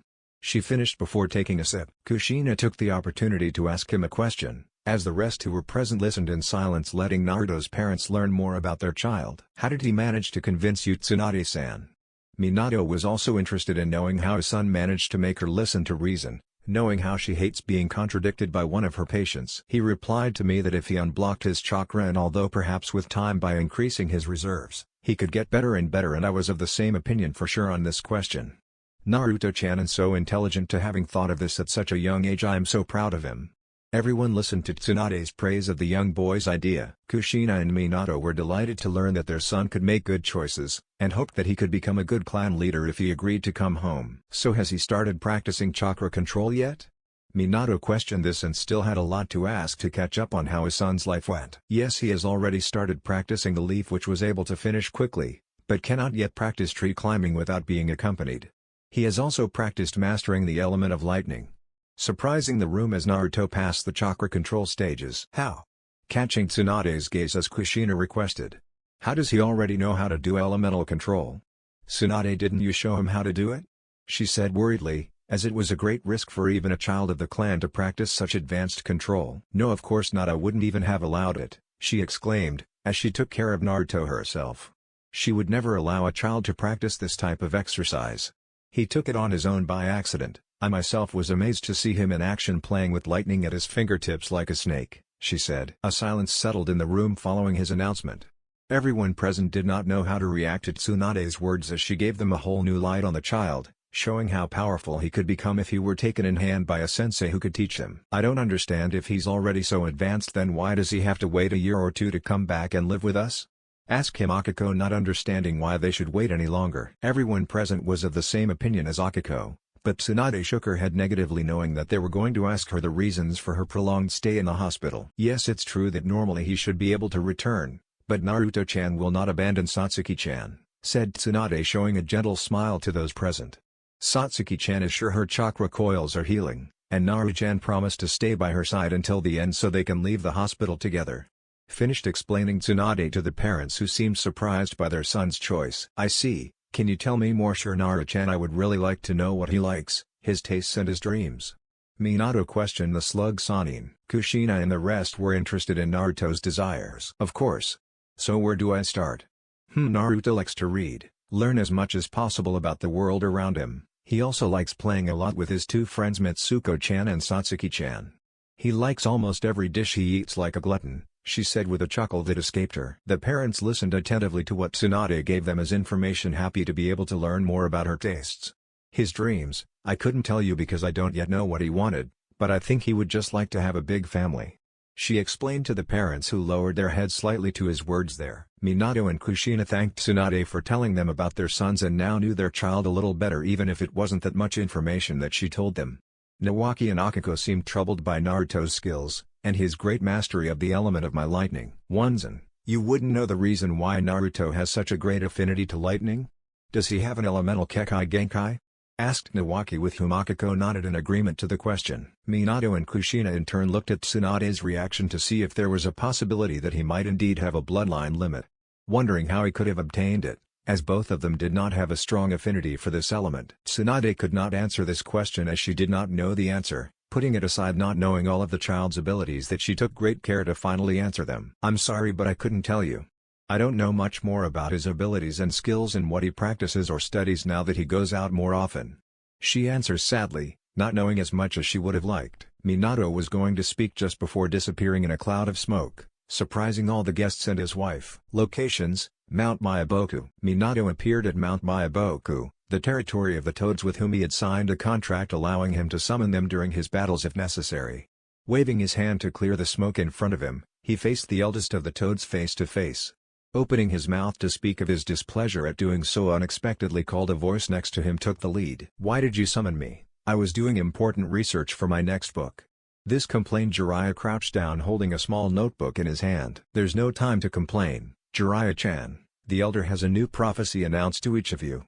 Ma warns her." Jiraiya blinked before spotting his student looking at him with a small smile filled with mischief. Beginning to sense the danger coming, he quickly stood up and greeted his student. "Minato-san, how have you been since we last saw you, huh?" he asks her, sweating a little, seeing his smile deepen. "Ho-sensei, I'm fine. But shouldn't you rather look for information about a certain group instead of doing your so-called research, eh?" he answered and questioned in return. Yes. Well, you see." The look of his student began to perspire a little. Jiraiya looked away to face the elders, who seemed to take pleasure in seeing him fidgeting there. "That's not why we're here, right? Pa was leading us to the elder that we hear this new prophecy," he declared, finding an escape from this situation. "The elders beckon them to follow them to lead them to the ancient wise toad so that he can tell them the great news about the prophecy that has just appeared." Locations: Uzumaki Mansion. Kushina and Tsunade talked a little more about Naruto while Minato was away. Akiko having gone to bed and Nawaki also returning home to rest, their discussion passed quietly before the return of Minato, who wore a troubled face. "Minato-koi, what's the problem?" asked this woman worriedly. "I just had a meeting with the elders of Mount Myaboku about the prophecy," said Minato before settling next to Kushina. The two women looked at each other before once again turning their attention towards Minato, wanting to know more details about what was said. "So what does this prophecy say this time?" asked Tsunade, being informed by Katsuyu of the veracity of the toad predictions given by the great sage himself. Kushina didn't know what to think of his prophecy stories but remained attentive to what it might turn out to be. Minato took a glass of sake before starting to say the words that the big wise toad had used. A child cursed with an insatiable hunger hidden in the leaves, possessing a power never known in this world, defying this destiny to unify his world, or hunger will destroy it, devouring all that finds its way. The one who knows two ways will come to him from his loved ones, before duty is accomplished. Minato drank this last sip of sake, not noticing Tsunade's white face, which showed her shock at what she heard, and Kushina seemed unfazed by what her husband had said. "Well, I think I'm going to go to bed. It's starting to get late there," Tsunade said eagerly. "Tsunade-san, wait, if it's possible I would like you to give this to Naruto-chan for me," Minato asked with a little hesitation, handing Tobirama a kunai from his famous Hiraishin. "Yes, and I would like you to give this to him." Kushina gave Tsunade a scroll containing Fuinjutsu supplies as well as a sheet to know her elemental infinity. "I'll give it to him tomorrow. Do you want me to tell him that it came from you?" Tsunade looked at the faces of the two parents who didn't seem to know if he should tell him who they are, thinking that he might hate them. "Don't worry, he already knows about you from Koto-san, and don't blame you for understanding your choice." To the astonishment of Minato and Kushina, who shed tears and could let out a small, kind smile. "If he already knows, I would like to go visit him and give it to him in person," the mother replied instead. "I'm sorry Kushina-chan, but Naruto-chan is still in this healing phase, and had explicitly asked me not to tell you anything, so that you don't see him in this state before he is fully healed." Tsunade told them, much to the disappointment of the parents, but who even smiled at the knowledge that Naruto could soon return and accepted them as father and mother. "Thank you, Tsunade-san. I will tell the news to the girls and the rest of the children of the clan so they won't be shocked when he comes back." Tsunade nodded at Minato's words. End of flashback. Back to the present. Continuing to fill out the reports in front of him, he thought about his children's birthday, which would be there in 3 months, and couldn't help but ask what kind of gifts Naruto would like to receive. Determined to offer her a present, he would call Tsunade later to find out what he would please her, as she knew him much better than him. Feeling a new pang of guilt fall on him again at this thought showed what a bad father he was. Even though his son was sick and he couldn't visit him, the fact of knowing almost nothing about it disgusted him, wondering if he even had the right to call himself his father, being so ignorant about his eldest. Let a tear fall on this paperwork, and this promised to very quickly change the trend to discover as much as possible his son, who one day will return home to the side of him and his mother. Imagining this entire family brought a sad and dreamy smile to the corners of his lips. "Soon, Naruto, you will return this and my promise of life, my son," he thought, determined to get back into his boy's life. Locations: Konoha Hospital, Naruto's room. For this first year of training for Naruto, who is training Boarfruit in this calligraphy and his sure control of the element of lightning thanks to the shadow clone technique, having read the sure parchment, this one and those received by this great aunt Tsunade. The number of clones he could achieve was impressive if other people watched him, having the soul of the grandmother and the 4 other shinobis of Kumo had enlarged his reserves by enormous leaps and bounds. Summoning a 100 clone, which left him with 20% of his chakra reserves, allowed him to learn much more quickly the areas he wanted to study, such as medical jutsus and fuinjutsus that he had in memory and those in the parchments to better them. Understanding helped him quite well. So far his progress in the medical part was small, but for his age would make some people jealous of his progress. He could heal wounds, broken limbs, and had knowledge of the human body, leaving him still much to learn, not being able to start Iryojutsu and not having sufficient control over his own chakra and guinea pig to use, and then studied poisons and antidote. In fuinjutsus he reached level 4. The first level was the sealing of objects from 0 to 1.5 kilos and the unsealing of them. The second creates his level 1 to 2 explosive scroll, from a small smoke explosion to a small fire explosion. The third level is those that allowed him to bind a small seal of penalty to a person, giving a negative state hindering their movement. Its level could currently only be applied to civilians or genins. The last one allowed him to seal weak attack chakra of rank D and F. Soon he will be able to move on to the intermediate level, but before that, he will have to start practicing the tree walk, as the leaf exercise could not let him practice it at a higher level without having chakra control necessary. Thanks to the shadow clones, Naruto was able to stay with Satsuki longer until his health was restored. Mitsuko had to stay with Anko's aunt so as not to attract attention by staying too long in the hospital. Naruto could see her in secret twice a week, to the great pleasure of both of them. Satsuki appreciated the attention her friend Naruto gave her, as Mitsuko could no longer be present here. The two girls, at the beginning of discovering what Naruto was suffering from, left them speechless, but quickly took over and asked him what he was capable of with his Jinchuriki abilities. Tsunade helped Naruto overcome the trauma of causing the death of the Kumo shinobi. It took him 3 weeks before he got over it due to his young age. They were lucky that he understood that it must have been necessary to protect her from a certain death that she would have. Couldn't avoid it without his help. She also wanted to ask him what he thought of both his parents now that he was aware of their identities, and was happy to learn that he understood their actions and the motivation behind them. Naruto delved further into what he remembered from his grandmother's memory and began to study another branch that was linked to Fuinjutsu, space and time. These two new categories greatly interested him in view of what he could invent if he mastered the subject well enough. Returning to his study, he began to take notes on the person he had seen in this first outing, and on this special Fuinjutsu ability of the game. Seeing only good points in this technique which intrigued him a lot, Naruto wrote his first notes on the game and Hiraishin of his great-great-grandfather Tobirama which he received from his father who had made him happy. He wondered if he would meet his parents soon but preferred to wait, as he learned that another assassination attempt had taken place a few days ago. Naruto thought about his next move as the matriarch of the Uchiha clan recently visited Satsuki at the barrel of his health which stabilized and unblocked his chakra by directly obtaining his dojutsu as Anagon who was amazed at his new eyes. Soon she will have to return and Naruto had expressly asked his two friends to keep her existence a secret. Much to the confusion of Satsuki who even respected his friend's request, Naruto learned from Satsuki that it was because of her clan that she had been injured, and that Tsunade had warned them that perhaps she could not use her chakra as it was a dangerous fish for children in which another child named Lee was affected by the same poison. Naruto already didn't like the head of the Uchiha clan who at first wanted the death of this girl being unable at first to have the chance to use her chakra and then tried to kill her. But now that she could without serving and can already activate their lineage, he was happy to welcome her as another prodigy like his elder. Hypocrisy was the perfect word for this disgusting character in Naruto's opinion. The mother, on the other hand, had everything to be loved as it was thanks to her that Satsuki was able to be brought to safety by inviting her to Tsunade for care.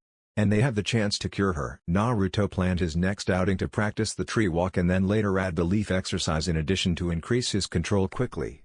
Of course he did not let his Jinchuriki powers remain as he had countless experiences that could transform certain parts of his perfect state such as his horns, the color of his hair or even the pupils of his eyes. This soul hunger does not stop anytime soon, needing to go to the forest of death every week so that he can feed his unsatisfied appetite from the meals he receives. Time: 2 months and 4 weeks later. Naruto from this room at the Konoha hospital looked out the window, now being the last one to stay on this floor for the last 7 weeks. Sighing and rereading the envelope that Great Aunt Tsunade had given him for his birthday invitation to the Uzumaki house, which would only this time be held in private at 6 p.m., Naruto wasn't sure the right time had arrived as his hunger continued to grow with the passing of time, and had spoken of his doubts and fear to Tsunade who encouraged him to try to attend the party. Naruto decided to go out for some fresh air and continue to practice water. Leaving this room he placed a seal of Hiraishin for this teleport thinking that it was finished and does not know glimpses of having placed it on the seal of the barrier which protects the floor. Arriving at a training ground, he created several shadow clones who practiced the exercise while he and some of the clones helped refine them to seal the gamer's ability. Okay, now I just need to connect the seals before activating the startup process, thought Naruto sitting in a large circle which was painted by his clones who were still checking the writing to be sure not to have missed the slightest possible error. 4 shadow clones surrounded Naruto beginning the process with several hand seals. Another clone placed a label marked with the word seal on Naruto's bare torso who remained crouched throughout the procedure. The other clones finished the required joints before shouting the name of the technique. Fuinjutsu, the art of the game. Each clone slammed their words as part of the seal began to crawl towards Naruto's still form. Naruto quickly felt great pain throughout his body. The clones panicked very quickly seeing that something was wrong. Very quickly the 5 clones noticed that the writing was not heading in the direction of the seal which had been placed there rather but diving into the second which had just appeared. The one that showed him as the Jinchuriki of death. Appearing very quickly alongside the original who was writhing in pain. 4 clones dissipated to allow the last one to be able to stay longer to help the original. Placing a hand on Naruto's shoulder and activating Hiraishin's seal to quickly teleport him to the hospital. Once there, the walls of the corridor glowed brightly before a barrier appeared around the clone and Naruto, encasing them in a sphere and disappearing. World: unknown. Land location: Snowy Mountain. Naruto felt his body writhe in pain. He was losing more and more strength as the dimensional travel made him suffer. After a while, he felt his body touch dry land. Looking around at his surroundings he realizes that he is at the bottom of a snowy crater. Noticing another person almost buried in the snow is injured and decides to find out if the stranger's memories could help him orient himself. Approaching the unconscious stranger, he brought his hand and dove into the man's life. Naruto gave a look of pure disgust and terror at what this monster named Broly had done. Killing billions of people and destroying planets like it was a game disgusted him, but he would have to concede that this demon exudes monstrous power to be able to do this sort of thing. He was also intrigued by the energy he uses. It wasn't chakra but something called ki. Making the decision to devour his soul is to send him to hell. He ripped out his soul and devoured it. Wait a few seconds for the soul to descend to the stomach, to fade away from the new sensation it felt. Inner world. Naruto blinked several times. He expected to appear in front of the heaven and hell gates as usual, but now finding himself in front of the soul-devouring precipice looking down, he admired the greenish water which moved into the clockwise like a swirling siphon. Feeling that things could be dangerous if someone fell in, looked around to see only a mist hiding the rest of the place. Seeing his target Broly woke up, Naruto activated his chains to capture him. Broly was feeling in great shape after his rest from his defeat of Kakarot. Groaning bitterly at having lost to this insect, he opened his eyes to see beings surrounded by mists all around him. But before he could take any action he was pinned and captured by chains. Wanting to free himself he used all his strength but noticed that he could do nothing, depending on where the chains came from, only seeing a humanoid being with a terrifying appearance. "Hello Broly, I must say that your short life was interesting, but it ends here. You reign in terror and now goodbye." Naruto began to move Broly's body above the soul devourer and stopped before feeling a great pain, suddenly releasing this prey into the infernal whirlwind which moved wildly. Real world. Back in the real world, Naruto fell to his knees, holding his hands on his feet and starting to sweat profusely before his body changed, taking on more mass and volume. Half of his vision turned blind momentarily before fading into complete darkness, leaving him with only one eye. To get his feet back on track, he summoned several shadow clones and ordered them to go and scout their surroundings. The clones nodded before dispersing and starting the search. Naruto meditated to know that she was the problem with his seal, knowing that something was going wrong. Looking at the palm of his right hand marked by Hiraishin's seal stuck to that of the hospital barrier gave him a migraine, making the hypothesis of being in another world or another dimension. Tears come to him very quickly, not knowing if he could return to his world and especially how long it would take him to achieve this feat. He was scared, he was alone and didn't know where he could find it. Disoriented by the seal that still gave him pain, Naruto had to quickly make a plan for his next move and study the matter later once he had recovered from his injuries and restraints. About 30 minutes later his clones returned to him with food, one clone with an orange orb with 5 stars embedded inside and another with what looked like a sports bag. The clone placed all the things next to the original before dispelling it to allow Naruto to gain their memory. Once the process was completed and the memories were well arranged, Naruto quickly gained a glimmer of hope with the memories of his last 2 clones. The Dragon Ball, its Dragon Ball, would allow him to make several wishes by invoking the sacred dragon Sharon according to the memories of the 2 children Goten and Trunk. Taking the bag and opening it, noticing the radar dragon with 6 Dragon Balls plus the one next to it, he could get his wishes and go home. Finally decided not to miss this chance, Naruto put the last Dragon Ball among the others and moved as far as possible from the mountain and the city which sheltered the 2 powerful children. Earth, Devil's Desert. Abandoned ruined castle. Naruto prepared to call on the dragon Sharon once he arrived in a place where he saw fit to make his wish and place the 7 Dragon Balls on the ground, which began to flash intensely, emitting a bright light. "Holy dragon, hear my call and grant my wishes," Naruto shouted hopefully. The sky grew darker than before, the storm grew louder and louder and rumbled with each clap of thunder that fell on dry land. The 7 Dragon Balls began to levitate before a flash of light momentarily blinded Naruto's vision. After a small amount of time the light became less strong, Naruto's eyes widened in shock. In front of him he found a dragon of titanic size which took the form of a Chinese dragon of green color whose body could be seen between the clouds. "You who gathered the 7 Dragon Balls, you have the right to 3 wishes. Sharon asked. Naruto was ecstatic that he could grant 3 wishes instead of just 1. Thinking about what he could ask for, he quickly found his first wish. "Dragon Sharon, can you fix my Fuinjutsu problem so that it fits my body?" First of all, Naruto wanted to regain control of his body. "This wish is complicated but I will try," answered in return Sharon. After a while his eyes flashed a red color. "Your wish was granted. Now what is your second wish?" Naruto felt his body twist before readjusting and blinked several times, spotting a window with a message that appeared in front of him. "Welcome to Naruto the Games. Game loading, 0%. Loading time, 11:59. Seeing the greeting, Naruto sighed in relief seeing that the wish was complete. Looking at the palm of his right hand and the seal now inscribed on him like a tattoo, an idea came to his mind. "Dragon Sharon, I wish for my second wish that you transfer full control of this seal and its powers to me," he asks him. The eyes of the Dragon Sharon shone once again, announcing that his second wish had been fulfilled. Naruto felt the knowledge come to his head of what he could accomplish with his new powers, giving him a big crazy smile on his face at what he could do with them. Your second wish was fulfilled. Now ask me your last wish? Sharon demanded. What she wants I could ask now, huh? This asked Naruto. Seeing that he already had everything he needed in hand, noticing a great increase in his powers that could warn the other inhabitants of this world, quickly panicked before having an idea. Sharon, I would like you to give me full control of my energy, chakra. He asked hastily. The dragon's eyes sparkled one last time before telling him that his wish had been granted. Naruto quickly lowered his power level to hide it from everyone before hearing the dragon's last words. Now that I have finished granting your wishes, I am leaving. Goodbye, Sharon said before disappearing. Naruto looked at the dragon's balls mounted high and concluded that it must have dispersed in random directions for this rest. Calling 7 shadow clones and sending them to catch each one of the dragon balls. The clone landed right in front of the original, now noticing that the dragon's balls had turned to stone, hypothesizing that she must have regained her powers after a certain time. Feeling fatigue coming on him, he decided to return home before a dimensional sphere covered him and disappeared without a trace. A few minutes later, a group of people approached the premises, now in sterile clothing. Tell me, did you feel the slightest trace of ki?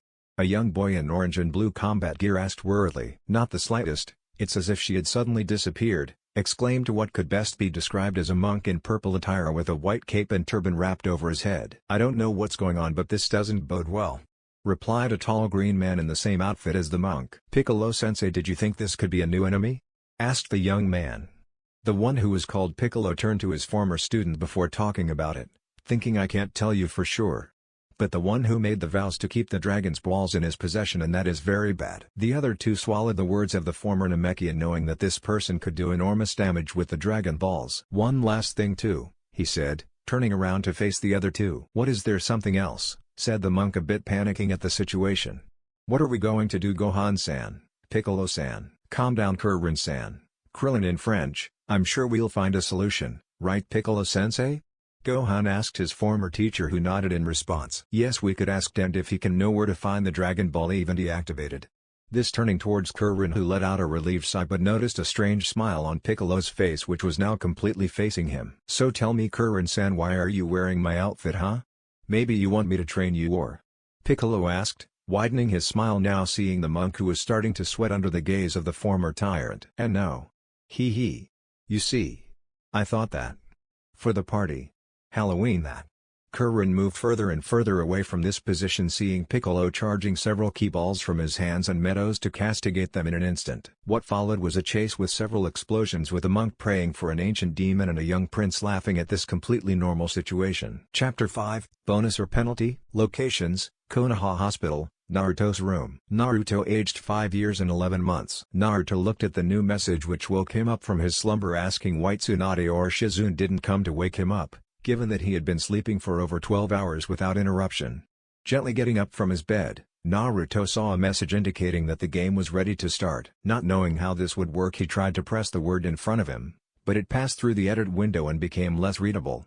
Thinking for a few seconds how to start the game, a change occurs as if recognizing the metal command. So the game recognizes interesting metal commands. Statistics loading in progress. Waiting several minutes for the statistics to show, Naruto got up to face the window of his room, looking at the village of Konoha in the night, lively but still silent. A beep sounded in his head, letting him know that the loading was complete. Presentation of the player. Character: Uzumaki Naruto. Name of the main protagonist of the game. Breed: determine your race or origin. Clan: Uzumaki, heir, Senju. Your origin comes from the Uzumaki and Senju family, two large clans in Konoha. Condition: unstable. Shows the state of the player and his physical or mental health. Source of power: unbalanced. This is the source of your power. Permanent title: heir to the Uzumaki clan. Permanent title not changeable for the moment. Title: none. Allows you to take a winning title which gives certain bonuses. Class: civilian. Allows you to choose the fighter class: warrior, ninja, priest, etc. Level: 97. Allows you to see the current level. Experience: 7,430,000, 15,500,000. Allows you to see the experience before moving to the next level. Reading the Naruto information almost gave them a heart attack, seeing some of the statues present during the layout. What does that mean? Unknown race, or that my condition is unstable? And what is my problem and my energy source? Panicked Naruto internally, but before he could worry anymore, a green glow completely encompassed him before disappearing. Naruto felt strangely calm, all of a sudden leaving him stable enough to find what could fix his condition is to find out what has become of him. Launched a mental command for the race of new information that appeared but remained hidden, and having no other choice, this concentrated on its state status. Status, unstable. Information. Your racial origin causes a great insatiable hunger in your body and mind. Okay, now it's just gotten weirder than before, thought Naruto, confused by the information received. I shouldn't think too much about that for now and concentrate on my second problem. This said, he gathered all the information before acting on the precipice, not wanting to end in an accident like earlier by ending up in another dimension. Source of power, unbalanced. Information. Your yang and ki chakra energy mixes perfectly together, but this imbalance at the level of your yin chakra without having the spiritual energy required to rebalance. Okay, that's quite dangerous. I need to find a way to access another power supply like I did for Broly. Thoughtful Naruto, understanding the risk he faces if he stays in this state for too long without knowing if this could lead to other complications. If I move to another dimension that has the energy I need, I could then rearrange it all, concluded Naruto, happy to have found a solution and surprised to have found a solution so quickly. The only problem is my hunger. Maybe in the other world I could satisfy it? He drooled, thinking of all the souls he could devour. Strange, before, the fact of eating souls disconcerted me, but now, I think that physically and mentally, I have ceased to be human. Naruto let out a sigh of defeat, but took the information rather well without being too infected by his own analysis. Naruto spent several hours deciding what to do for his next move. He couldn't go any further in this player capacity as an error occurred telling him that a certain file was damaged. Knowing now that he had to take care of his character state problems, he began to go back and forth between his world and other dimensions several times to find the one who could solve his problem. Having found a dimension of one's powers come from fruits called devil fruit, as he saw a child of his age called Luffy consumed one, and being warned of its positive or negative effects was interesting and put him aside for a while later, where he would return later. After several other worlds without much importance, Naruto came across a rather horrible scene of a man transforming an entire city into a blue particle to create a kind of weird key. Interested in the events that occur in this world, he chooses to observe this world for a moment to know what kind of energy he uses. World, unknown. Location, deserted town. Naruto looked from the portal in search of a life form. Finding none in the area, he enlarged his sense to sense two people in the direction of the mountains. Once the zoom was sure both were alive, Naruto noticed that one of them was injured and the other, what seemed to be a girl with red hair, was healing him. Deciding to be patient and see what might have happened, he approached the portal closest to the two people to get a better point of view and listen to their conversation. With both people, it was over for them. Their last hope of arresting Sasuke Aizen had failed. Even when Ichigo had used his final Getsuga Tensho, Aizen had survived, and for lack of words he returned to Karakura town, leaving behind the young supplicants Hinagami, Ichigo, Kurosaki in complete despair at the present situation. Ichigo and Orihime watched from the rubble as everyone in the city was killed without being able to do anything about it. Orihime did her best to heal her friend who came to her aid in Wekamundo and had fought many powerful opponents to come and save her.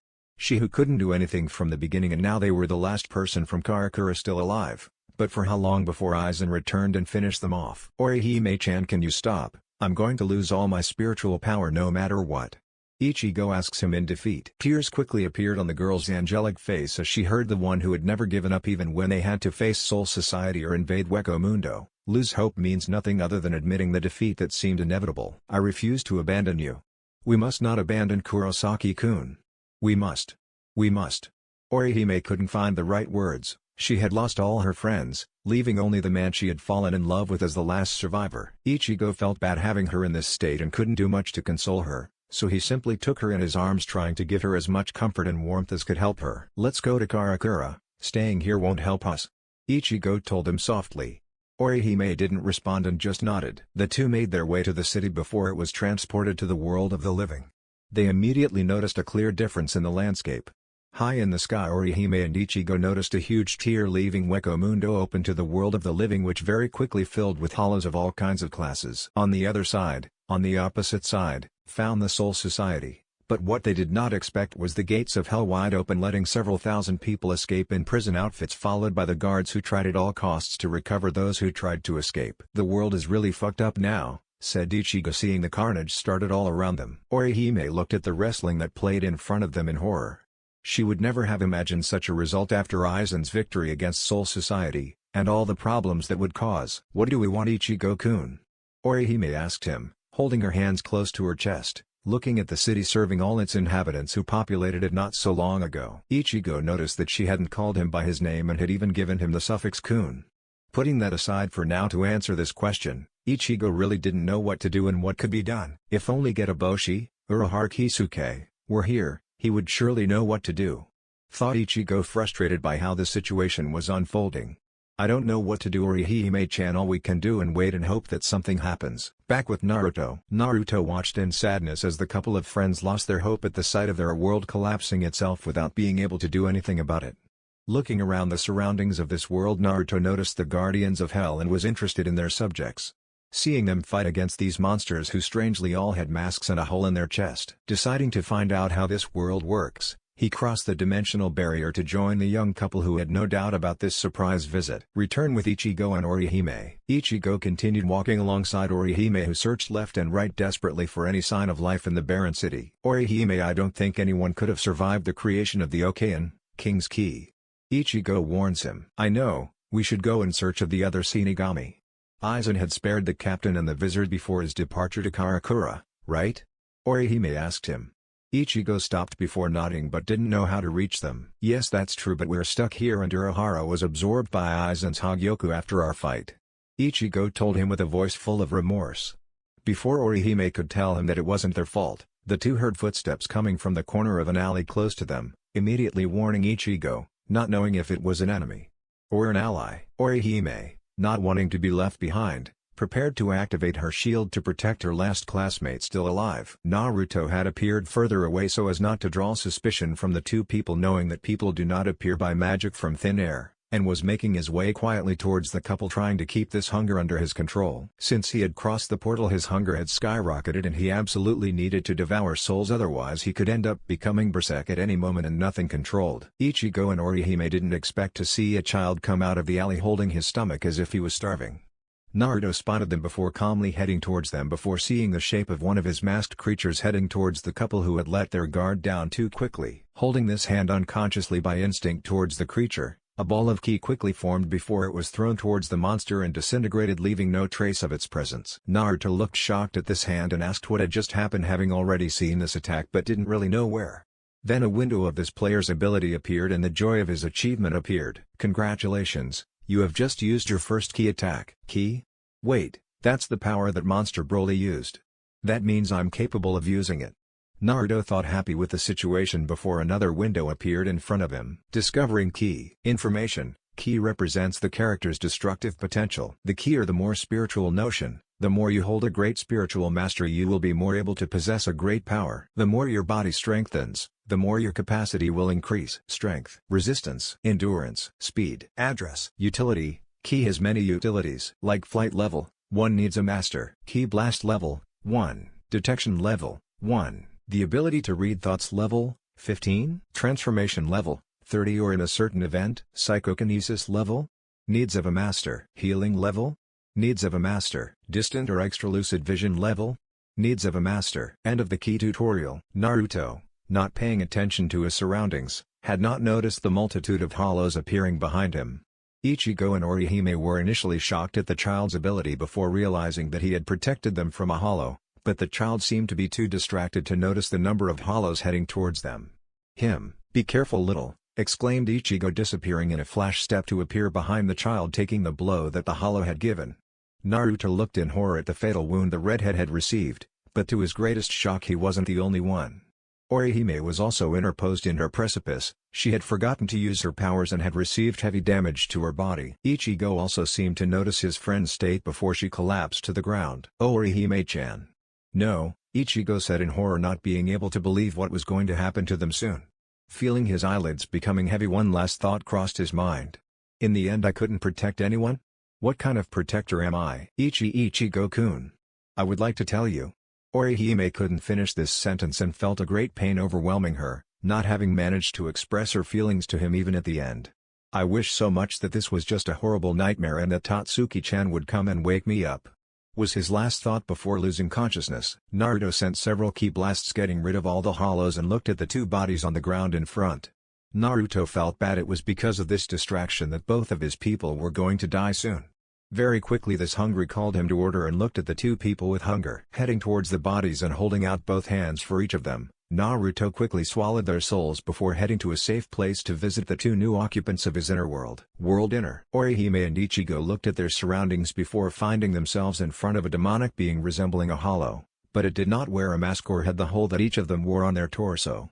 Not wanting to take any additional risks, Ichigo placed him in front of Orihime for protection in case the being in front of them decided to attack them. "Shit, I can't feel my Reiatsu and I have nothing to protect us," thought Ichigo, frustrated once again in a desperate situation. "Orihime-chan, but you are well behind me and don't move, okay?" he said to him, thinking of a way to escape from this place. Orihime nodded in confirmation, but could see that the being's face had a strange resemblance to that of the child they had met before their untimely death. "Don't worry, I won't see any harm in you," Naruto warns them. The two teenagers didn't know whether or not they could trust the person in front of them. "I have a few questions to ask you and maybe I have a way to help you prevent all of this." Naruto didn't lie to them. If he wanted, he could go back in time and prevent this massacre from happening, but first he needed to know the history and powers of this world. Ichigo had a hard time believing the words of the being in front of him, but it seemed that Orihime had a completely different opinion on this subject. "What do you want to know?" she asked softly, surprising Ichigo that she had shot the question down first. "I would like to know more about the city, your powers, your enemies and the current situation," Naruto replied to the young girl. Ichigo didn't see too much harm in talking about his powers as he was destined to lose them soon anyway. "Well, I'm an alternate Shinigami to begin with," surprised Naruto with this information. "An alternate Shinigami?" he asked, surprised to learn that there would be many other people with the same power. "Yes, I help the spirits of dead people cross the world of the living to the afterlife, Soul Society," Ichigo replied, asking that she was a creature who hadn't heard of Shinigami until now. Naruto understood and nodded as a sign for him to continue. "And also I was stationed in the town of Karakura where I found myself with my friend. I was responsible for protecting them from the hollows who invaded it and devoured the spirits of the deceased or the Shinigami too weak to do so, facing those at the level. So I see this creature with the white mask is called a hollow and it's soul-fed, huh?" said Naruto. "They're not too different from me except that I also pass them into the afterlife. It seems that the difference is quite major compared to a Shinigami and me," he thought. "So what are your powers as a Shinigami?" he said, intrigued by the powers they could have. "Well, the Shinigami have what we call a Zanpakuto, a sensitive sword linked to our soul, creating a spirit in which we must find its name to unlock its powers, which are divided into 3 parts, said Ichigo before continuing, seeing that he still followed what he said. "The first and the sealed form of the sword, or rather the basic form. The second and called Shikai by spanking calls on the name of our partner, and finally the Bankai, which is the ultimate form of Zanpakuto, which can increase our spiritual power of 5x to 10x our strength," he finished explaining. "Wow, this thing is awesome. I wonder if I could have a Zanpakuto too?" this asked Naruto. "I see, this is really impressive," praised Naruto. Ichigo nodded with a small sincere smile at his words. "Yes, that is true." Ichigo lost his smile, remembering that he would never be able to see Zangetsu again now that he had used the technique, and all for nothing. Aizen had survived and destroyed that city without him being able to do a thing. "But I lost this ability due to my last fight," Ichigo told him. Naruto nodded and wondered if he couldn't help him as it concerned the soul himself which was in question. "Why did you lose your power?" Naruto asked him, really interested in the way he had taken it. "There was an enemy to beat at all costs and it was too powerful for even my best technique to work," he told her sadly. Ichigo didn't know why he told him all this so easily and found it frustrating. "I see, a sacrificial technique, huh?" exhaled Naruto with full of wonder at the hero in front of him. Yes, for Naruto, a person willing to sacrifice his powers or life for those of others was a true hero who deserved recognition. "You all have my respect. I admire those who protect their precious person with all their being more than anything." Ichigo was surprised at the statement of the being in front of him but gave him another smile, but this one seemed sadder than the other. "Yes, I was ready to give everything, but in the end I was not able to protect those who were dear to me," Ichigo replied. "No, that's necessary," pointing at Orihime. "You forgot your girlfriend here." Orihime blushed a lot at Naruto's words, and Ichigo also blushed at his words, and couldn't pronounce a sentence correctly. Naruto seemed to be having a lot of fun at that moment, and Naruto was happy that the two of them were able to lose that bad aura of depression that was plaguing them for a little while. Deciding to find out who the enemy was, he moved directly to the main question and the situation that now arises. "Okay, I think now we can move on to the main topic," Naruto told them, taking all the attention of the two teenagers. The air became thicker after a moment of silence, giving his two guests time to sort through their last memory. Well, here's the story. Ichigo began to tell her about the start of the Winter War against Aizen and the two traitors, the kidnapping of her friend Orihime, then his invasion into Wekamundo to come and rescue her. Naruto stopped him from time to ask him certain questions about the three traitors and the kingdom of Wekamundo, to which Ichigo responded, but did not hide his disgust when he mentioned the name of Aizen and his acolytes. Ichigo continued his story of his return to the world of the living, where Soul Society had created a replica of this city to trap Aizen and his Arrancar for confrontation, making the lives of humans safe. Naruto asked him what an Arrancar was, and Ichigo explained to him the different levels of evolution of hollows. The Menos are more spirits of the deceased, who did not manage to pass into Soul Society before their chain corroded, forming a hole in their chest, which is followed by the complete transformation into hollow afterwards. The Jillians or Menos Grand have the appearance of tall figures in black dresses as tall as a building. They form when several hollows are gathered in the same place and devour each other. If one of them has a strong personality, he will be able to take control of the Menos and start searching for food to evolve further. The Ajuchas are evolved Jillians, who is individuality, and can control the Jillians.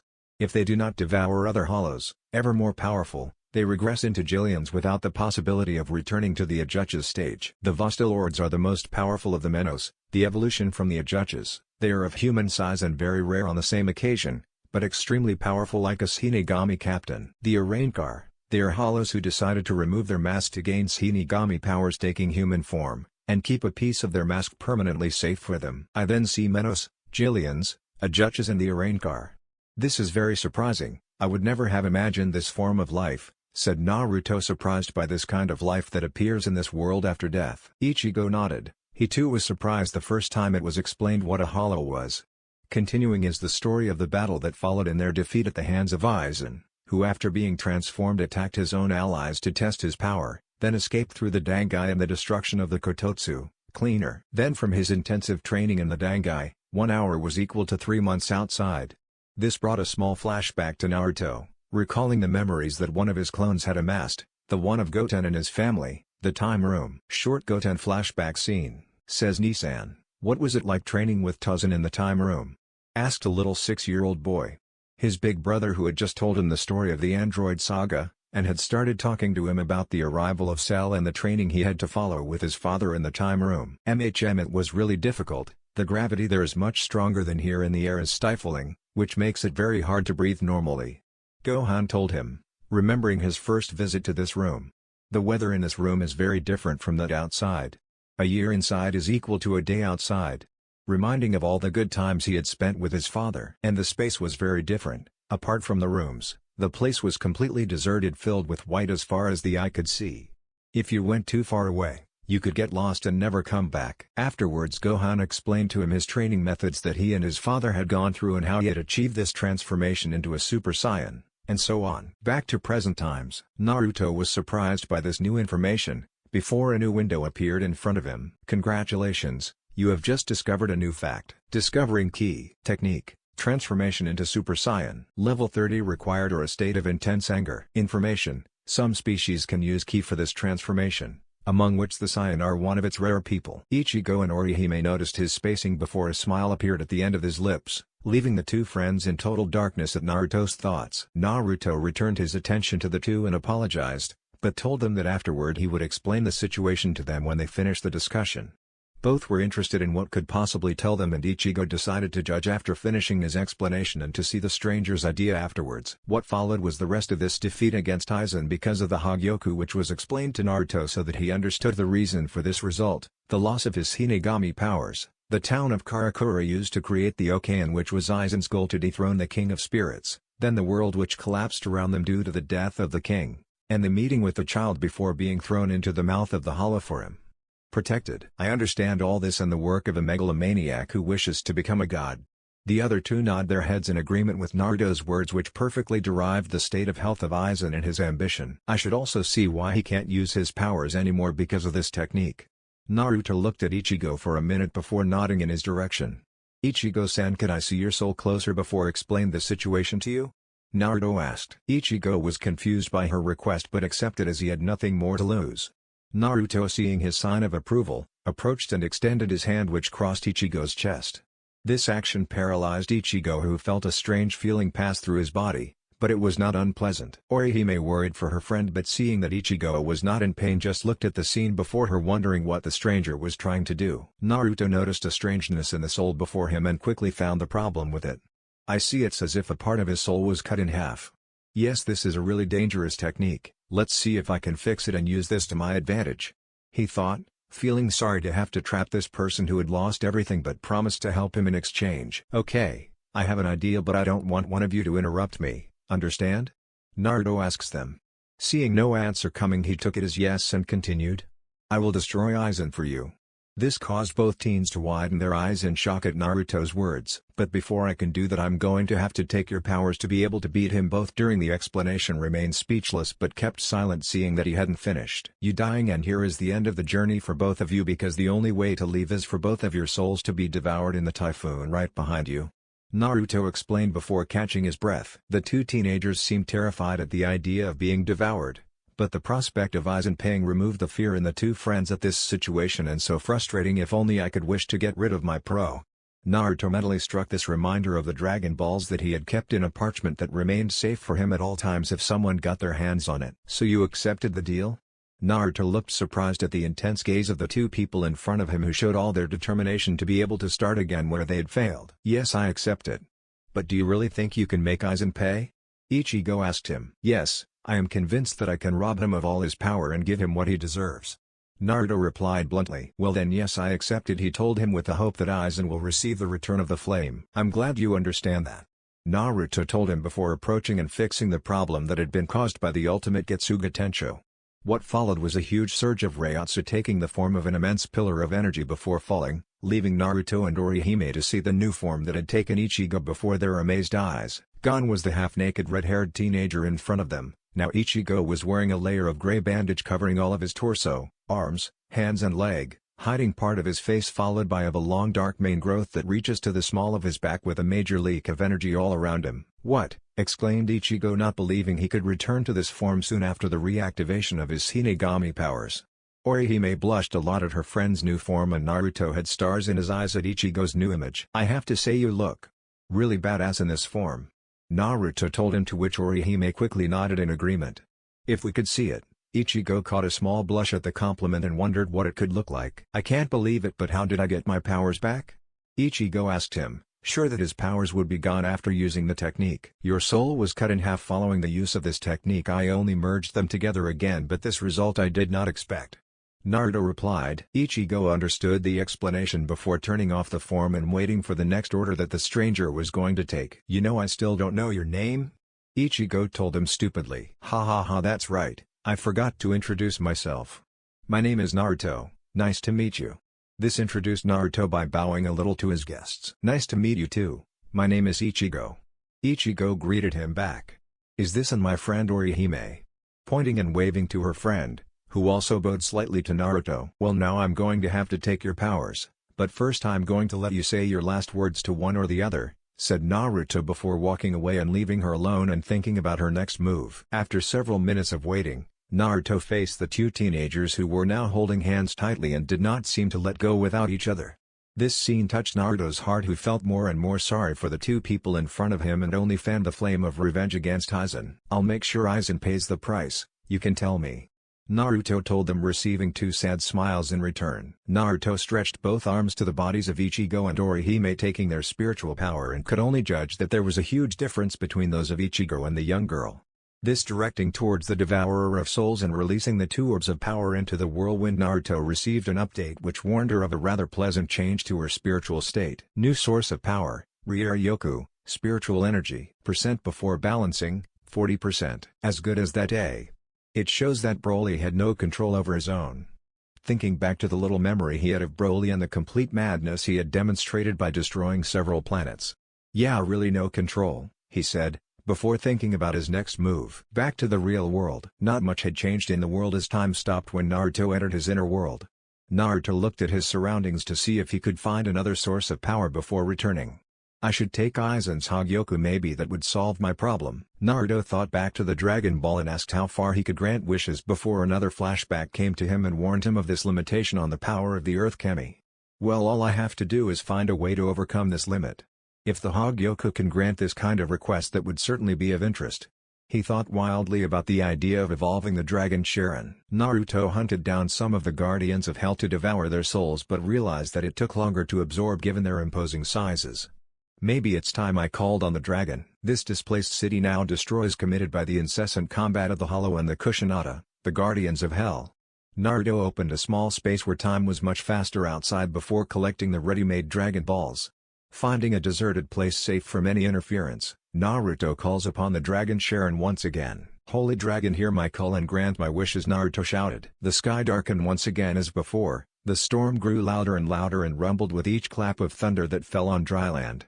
The 7 balls of the dragon began to levitate before a flash of light momentarily blinded Naruto's vision. After a small amount of time the light became less strong, and Naruto was able to see the dragon again, who had already granted 3 of his wishes. "You who gathered the 7 Dragon Balls, you have the right to 3 wishes." Sharon asked. "Sharon, I would like the opportunity to master the techniques of those who fell into my soul devourer."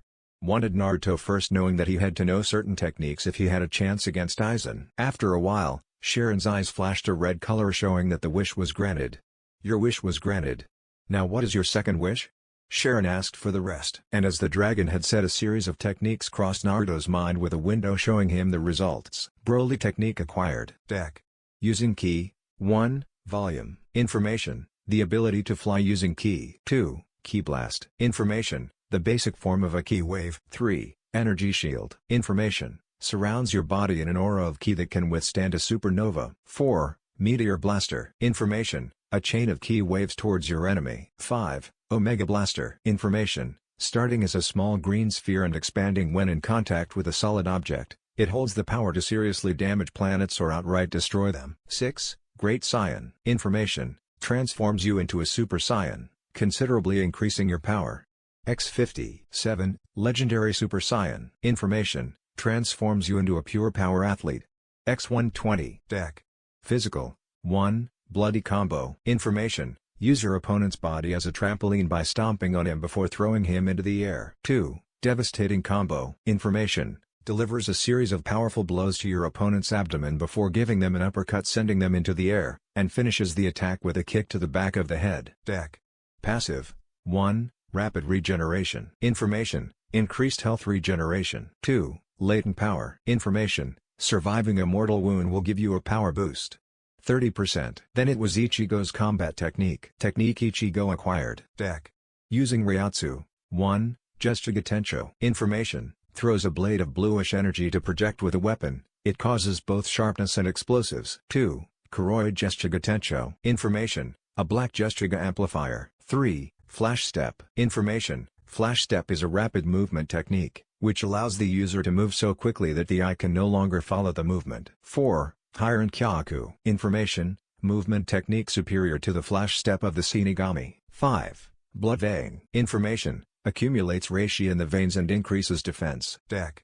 Using Ryatsu in the transformed state. 1. Sero. Information, Sero consists of accumulating negative energy whether at the fingertips, fist or mouth, then projecting the power energy ray and causing an explosion. 2. Bala. Information, creates a series of small Sero at the end of the fist, less destructive but 20x faster. 3. Sound. Information, movement technique equal to that of Flash Step. 4. Decorate. Information, technique that allows you to open a garganta to go from Wekamundo to other worlds and vice versa. Deck.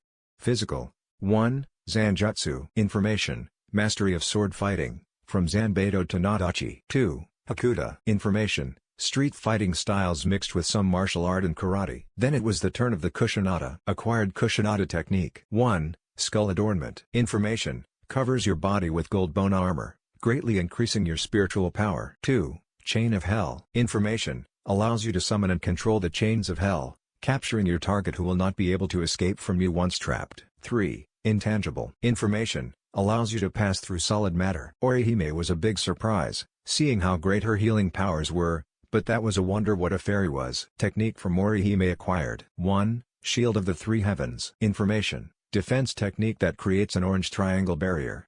The stronger your will, the greater the defense. 2. Shield of the Two Heavens. Information, healing technique forming a barrier against the target. Anything negative such as injuries is cancelled. 3. Unique Sky Shield. Information, Launch your fairy towards your enemy in the shape of an arrow. Happy with his new ability, Naruto creates several clones to practice before returning his attention to Sharon. What else could I wish for?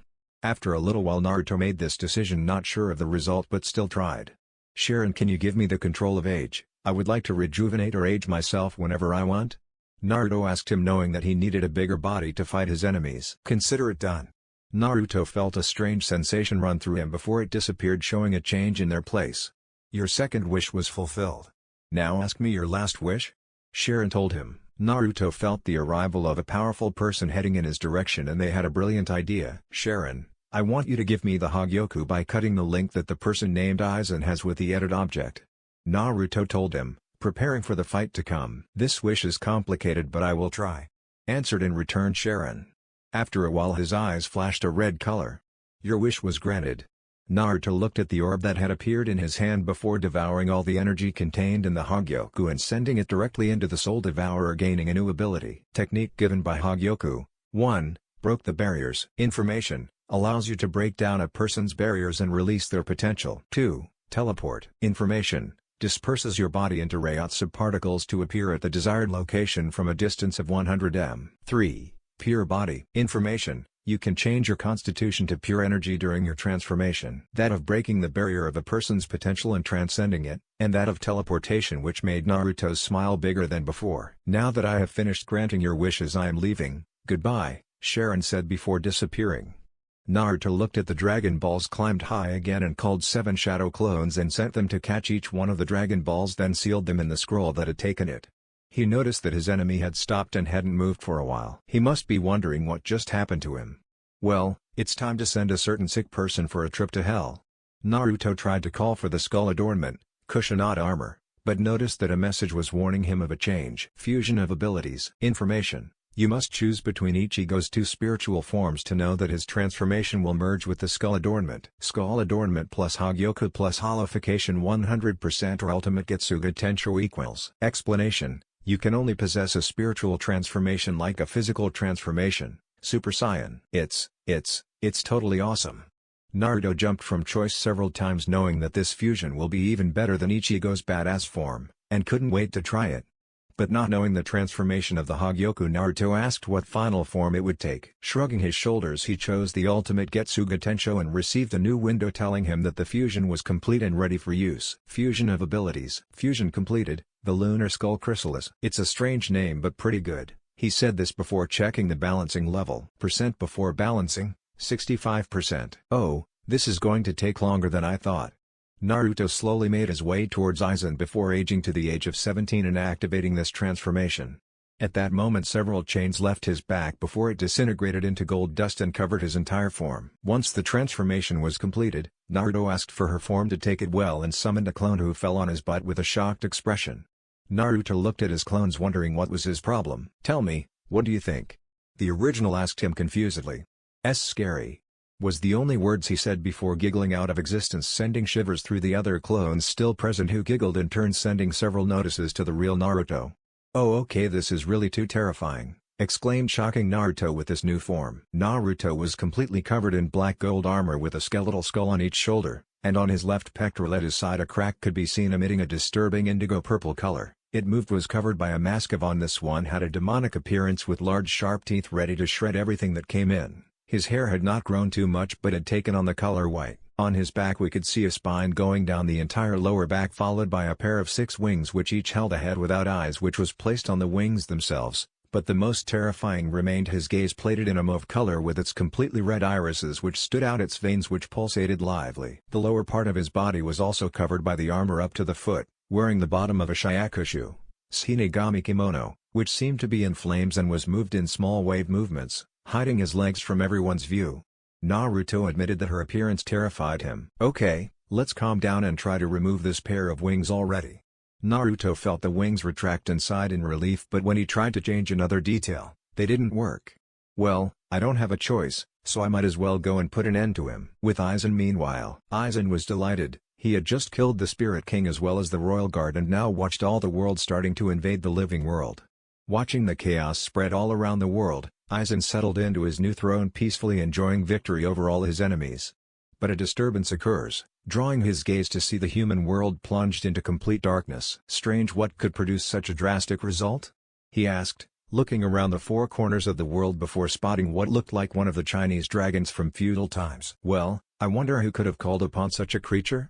He said with more questions coming to his mind. I've never heard of such a thing even in the Soul Society archives? This questioned Aizen, more and more curious about the events. Decided to investigate. He chose first to check the personal archives of the former king and found a book about different creatures but nothing about the Chinese dragon. It would be best to go somewhere and check it out for myself. Aizen began to move at full speed towards the Chinese dragon, but stopped in his tracks when he felt the Hogyoku being extracted from him, cutting his connection with his precious orb and returning him to his original appearance. What's with this past? Exclaimed Aizen, shocked at the turn of events this past. Could it be that dragon's fault? Aizen directed his gaze once again towards the dragon but could no longer see it anymore. Where did he go? I can't see him anymore. Was he starting to panic at the sight of his latest event? Then an even more imposing pillar of energy that Ichigo had summoned for this last attack appeared, spanking the increasingly troubled Aizen. What's going on here? Aizen felt a shiver run through his being and looked at his hand, which was trembling as if his body was remembering the pain that the last attack Ichigo had given him. It was the greatest pain he had ever known in his entire existence, and then I would find someone or something capable of making him feel the same fear. No, it's possible. I'm not afraid of anything. I can't be afraid. I've become a god, he shouted in anger. A god's, a mocking voice said from behind him. Aizen quickly returned to shock him for not having sensed the stranger's arrival. When he saw the one who had dared to mock him, he froze in terror at the killer intent that the person had before he even glanced at the newcomer. Then the intention left like it had never come. To his great relief, putting that hand on the hilt of his sword, Aizen put on a welcoming smile before looking at the person. Once her eyes met those of the stranger, the hand that held her Zanpakuto immediately let go. Her smile fell just as quickly and the beads of sweat quickly appeared on the side of her face and a growing fear grew more and more. Him. No, this is not like Kurosaki. This is much worse. He thought, spanking the beings in front of him face to face. So it's him, Aizen? What should I do with him? I could send him to hell, but that would be a waste since soon I would return to my world. Naruto gave Aizen a second sure look before making his choice. Well, I think that him devouring his soul could be useful given that he was capable of such a move. Plus he must have a lot of powerful technique to have gotten here. No more, thought Naruto. Well, that's really unfortunate. Yes, really unfortunate, Naruto told him in a voice full of mischief. Aizen asked this, which was regrettable. Taking what little courage he had left, he decided to start a conversation with the intruder. Which is a shame. Aizen could no longer continue as the stranger found himself now in front of him with his hand in his chest. May your life end like this, of course. Naruto had understood this question but simply wanted to move on. Wanting to quickly finish it, he quickly devoured Aizen's soul, after which he released the body of the traitor, which quickly fell to the ground. Looking closer at Aizen's body, you could see his face expressing complete shock at the situation, which in the end backfired on him. Before balancing, 80%. Technique from Aizen acquired. Deck. Using Reiatsu. 1. Kido Incantation Library. Information, you now hold the offensive type Kido spells. 2. Bakudo Incantation Library. Information, you now hold the barrier and seal type Bakudo spells. Deck. Physical. 1. Sword fighting. Information, you have now mastered the art of katana fencing like a master. 2. Close combat. Information, you can neutralize, avoid, and block many combinations of attacks depending on your opponent's attack pattern and power. Naruto began to return to his initial form after finishing reading the new information about the skill gains he had just received. Well, once I have full control of the Reiatsu, I should have no problem using this new skill, thought Naruto, who now had to find the remaining 20% of the Reiatsu necessary for his games. Locations: Konoha Hospital, Naruto's room. Back in this room, there is now only one last task left for him to accomplish. I hope this plan works, although I don't know what consequences it might have, he thought, worried about his plan. The idea that Naruto had been thinking about recently was to call the Dragon Sharon one last time in the transcended state by releasing the potential of the Dragon Balls without knowing if this will work. I'd better take a different dimension to summon the dragon, he thought before disappearing into a portal. World: unknown. Locations: Wild Plains. Once Naruto arrived, he took the Dragon Balls before starting this concentrated task to accomplish. Hogyoku art: breaking the barriers. The one-star Dragon Ball began to crack before growing in size before the amazed eyes of Naruto, who watched as the size of the Dragon Ball was more than 1 meter high and had taken on a bright purple color. After the process, the cracks disappeared, leaving the Dragon Ball intact of any damage suffered, much to the boy's relief. Well, I don't have to do the same ritual for the last 6 other Dragon Balls. This happily said. Naruto took several steps to separate the Dragon Balls into a circle before repeating the process over and over again. Once finished, Naruto stepped back to summon the dragon, wondering what the dragon could now look like and what sort of wish he might ask. "Holy dragon, hear my call and grant my wishes," Naruto shouted. The sky darkened this time with an ominous glow before the storms grew stronger and louder and rumbled with each clap of thunder which struck the land and devastated the landscape all around. Naruto had to start avoiding the thunderclaps that could try to hurt him, asking for this to end. The 7 balls of the dragon levitated before a flash of light momentarily blinded Naruto's view and all the horizons around him. After a small amount of time the light became less strong, and Naruto was able to see the dragon again, but in a new way. Shape. The dragon was now larger and more imposing than its original, and its scales were white on top and purple on its skin. The glow in his eyes was constantly a dark red color, flashing every moment without interruption. Yeah, scary, although I didn't expect such a drastic change.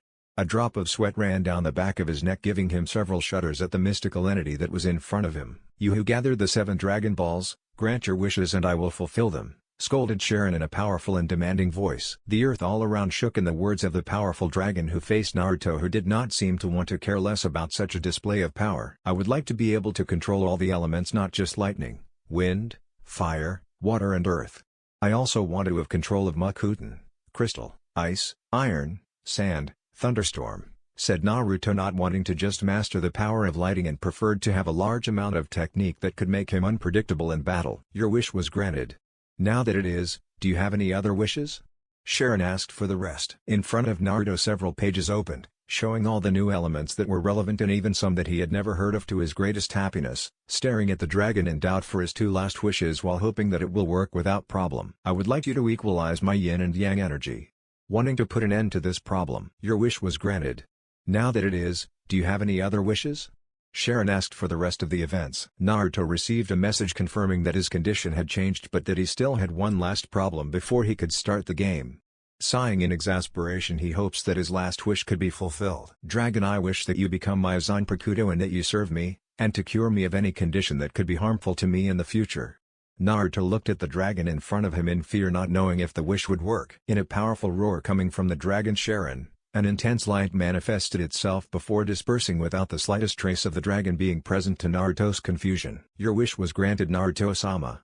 A calm voice spoke at his side, showing a katana of great beauty. Naruto looked at the blade, which shared 2 colors. The unedged top, which was replaced by scales which pointed towards the handle, was a pure white, reminding Naruto of the dragon scales, while the other half was purple in flame design with slight waves reminding him of that skin. The handle represented the storm in black color with gray cloud patterns throughout, and the guard was inlaid with 7 Dragon Balls inlaid inside.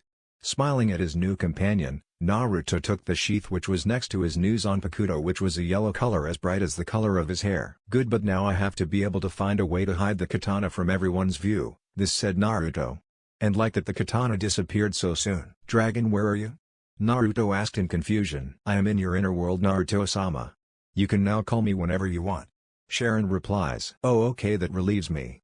So tell me, what are the changes made by my last wish, dragon?" Naruto asked him, interested in the changes that had come about thanks to his wish. "You can call me Sharon, Naruto-sama." Naruto nodded, not knowing that the dragon had a name too. "And I got rid of your first power, which could have killed you in the long run." This shocked Naruto.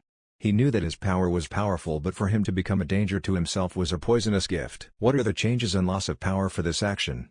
questioned Naruto, intrigued by the other potential changes. "The changes you make are the loss of all your Jinchuriki power, which brings repairs to your diet that you no longer have to worry about." A breath of relief was heard from Sharon, showing his master's satisfaction at this situation. "Of course, this includes that you would no longer be able to do soul manipulation or any other actions brought about by your former powers, such as the spectral transformation into the essence of death." Naruto nodded, not too sad about the loss of this power, although he held 2 other transformations now. "The other change is caused by your last wish to possess me, and that when you seek all to my power, I will see your desire fulfilled and will give you advice throughout your existence." Sharon finished explaining to him. "Well, I'm happy to hear his good news, but how am I going to explain to Basan the fact that I'm no longer a Jinchuriki?" This questioned Naruto. "Why not erase the memories of the people who knew your condition? After all, if I see your memories, it is the duty of a shinobi to have to keep the darkest things in the shadows and in secret. Sharon replies, "It's true, and what's more, I needed to let go at that moment of what I felt, since it was partly my fault that Kotoba-san died." He thought before making his choice. "Okay, I'm going to go back to my room and then we'll see, okay?" Naruto told him. Naruto felt a vibration pass through him, showing the chords of his new Zanpakuto. Locations: Konoha Hospital, Naruto's room. "Okay, we can get started, Sharon." Naruto called his Zanpakuto out of his inner world and took it in a firm grip. "I wish, Sharon, that everyone who knew my power as a Jinchuriki would forget this fact and never remember it." Once his wish was asked, the blade of the katana glowed intensely with a bright red color. "Your wish was granted, Naruto-sama," Sharon told him. Finally I can rest now. All his travels between dimensions cost me a lot of energy," said Naruto, yawning at the end while looking at the time. 3:48 a.m. I only have 4 days left before attending the birthday party.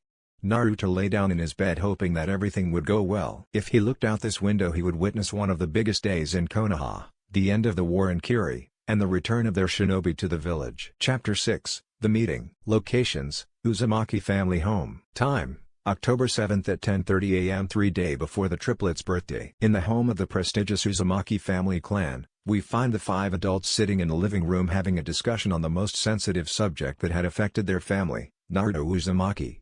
Sitting around a rectangular table, on the left side you find Kushina, the current clan leader and the mother of the 3 children Naruto, Minako, and Narumi. On the right we find Kuina, half-sister and the wife of Yuhi Uzumaki and little sister of Minato Namikaze Senju. Sitting next to him was their aunt Akiko Uzumaki, one of the survivors of the destruction of Ozushiogakur, the native village created by the Uzumaki clan. In front of them was Yugi, Kuina's husband, and left Jin Uzumaki, who was returning from the war in Kiri. "So today you're finally going to visit Naruto-chan?" asked Akiko with a slight, confident smile. Kushina nodded with great joy at finally being able to face her boys. "Yes, after the message we received last night from Tsunade-san. She thinks he would feel less shy about coming home if he could at least know his closest family." Kushina replied calmly. "So who are the people who will accompany you during the visit?"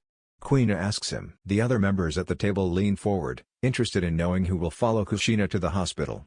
Kushina had been thinking about this question for a while and decided not to take too many people with her. "I'm going to take the girls with me, they've been wanting to meet their big brother for a long time," she replied, pausing before continuing.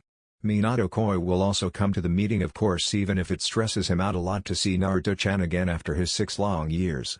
With a small laugh, how the big Yondaime was afraid to meet his son, to which everyone at the table laughed. "Tsunade-san advised me to take Satsuki-chan and Mitsuko-chan with me. I think that will be more than enough with her 2 friends who will come with us," finished she. The family members nodded that this was the best decision for the moment, not wanting to force the child to scare or intimidate him. "A wise choice. I've been looking forward to meeting my nephews for so long," declared Kuina, followed by a small sigh. "Everyone wants to meet Naruto-chan and get to know him." Akiko replied. "Yes, I wonder how much progress he has made in his few Injutsu notes, since we receive very little information from Tsunade-chan on this subject?" Yugi questioned. "It's not my fault. Naruto-chan is very protective of his notes and doesn't share them with anyone," Akiko replies before swelling her chest with pride that the child already acts like a real Uzumaki, sure of his work. "Yes, that reminds me of some of our members who were very secretive about their work," said Kushina, laughing heartily at Uzi's old memories. "Come on, Kushina-chan, I think it's time you and the kids got ready for the meeting," Akiko said cheerfully, followed by Kuina and the rest of the members, who stood up in turn. "Yes, I'd like to go and tell the girls now." Leaving the living room to join the children who were having fun in the yard. Locations: the Hokage's office. Minato, meanwhile, was facing a more complicated situation.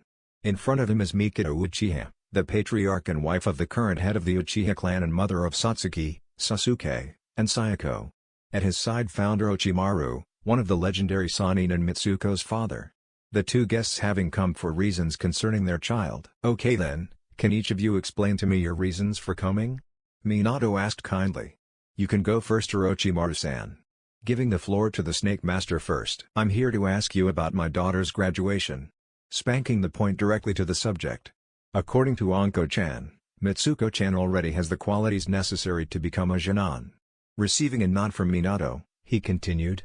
"But my daughter only wants to become a Genin if Satsuki-chan and someone else she didn't tell me her name are on her team." Minato was getting tense where the discussion was going to come soon.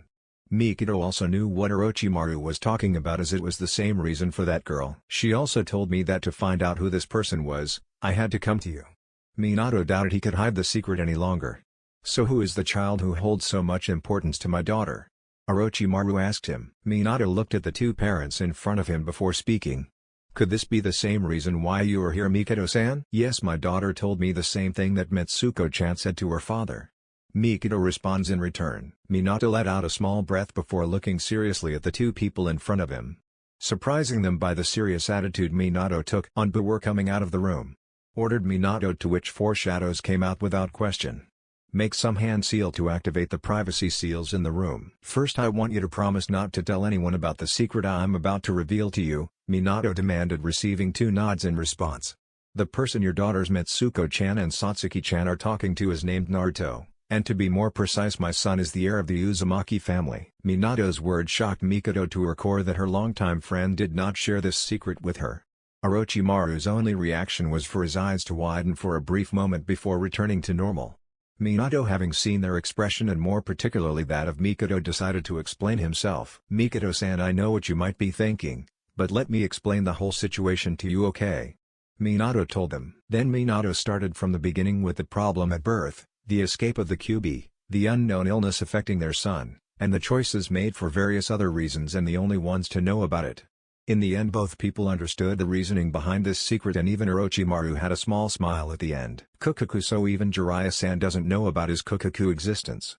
The situation was funny for Orochimaru to know that even his former teammate was not aware of the life of Minato's son. Mikado seemed calmer and less shocked and sad for her friend Kushina, who had to separate everyone like her from her child. Yes is normally now. Knock knock knock. A knock on the door interrupted Minato's sentence. Released the confidentiality seal, having recognized the chakra as that of this woman, and allowed her to enter the office. The door opened, letting Kushina enter, followed closely by Mitsuko and Satsuki. Hello Mikado-chan. Orochimaru-san, what a pleasant surprise, Kushina exclaimed. So Minato-koi, are you almost finished? It's almost time? She asked her husband. Almost, Musume, but first I have a question to ask Mitsuko-chan and Satsuki-chan. Minato replies, receiving a confused look from the three other adults in the office. The two children in question stepped forward from the Hokage's office, to face directly their friend's father. Could you explain to me why you want to have Naruto-chan on your team? Asking Minato, interested in the girl's response. Kushina widened her eyes before fiercely getting involved in the discussion before it began. What? Minato-koi, explain to me what that means, she demanded of her husband, who started to sweat at the sight of this woman's growing hair, which separated into 9 tails.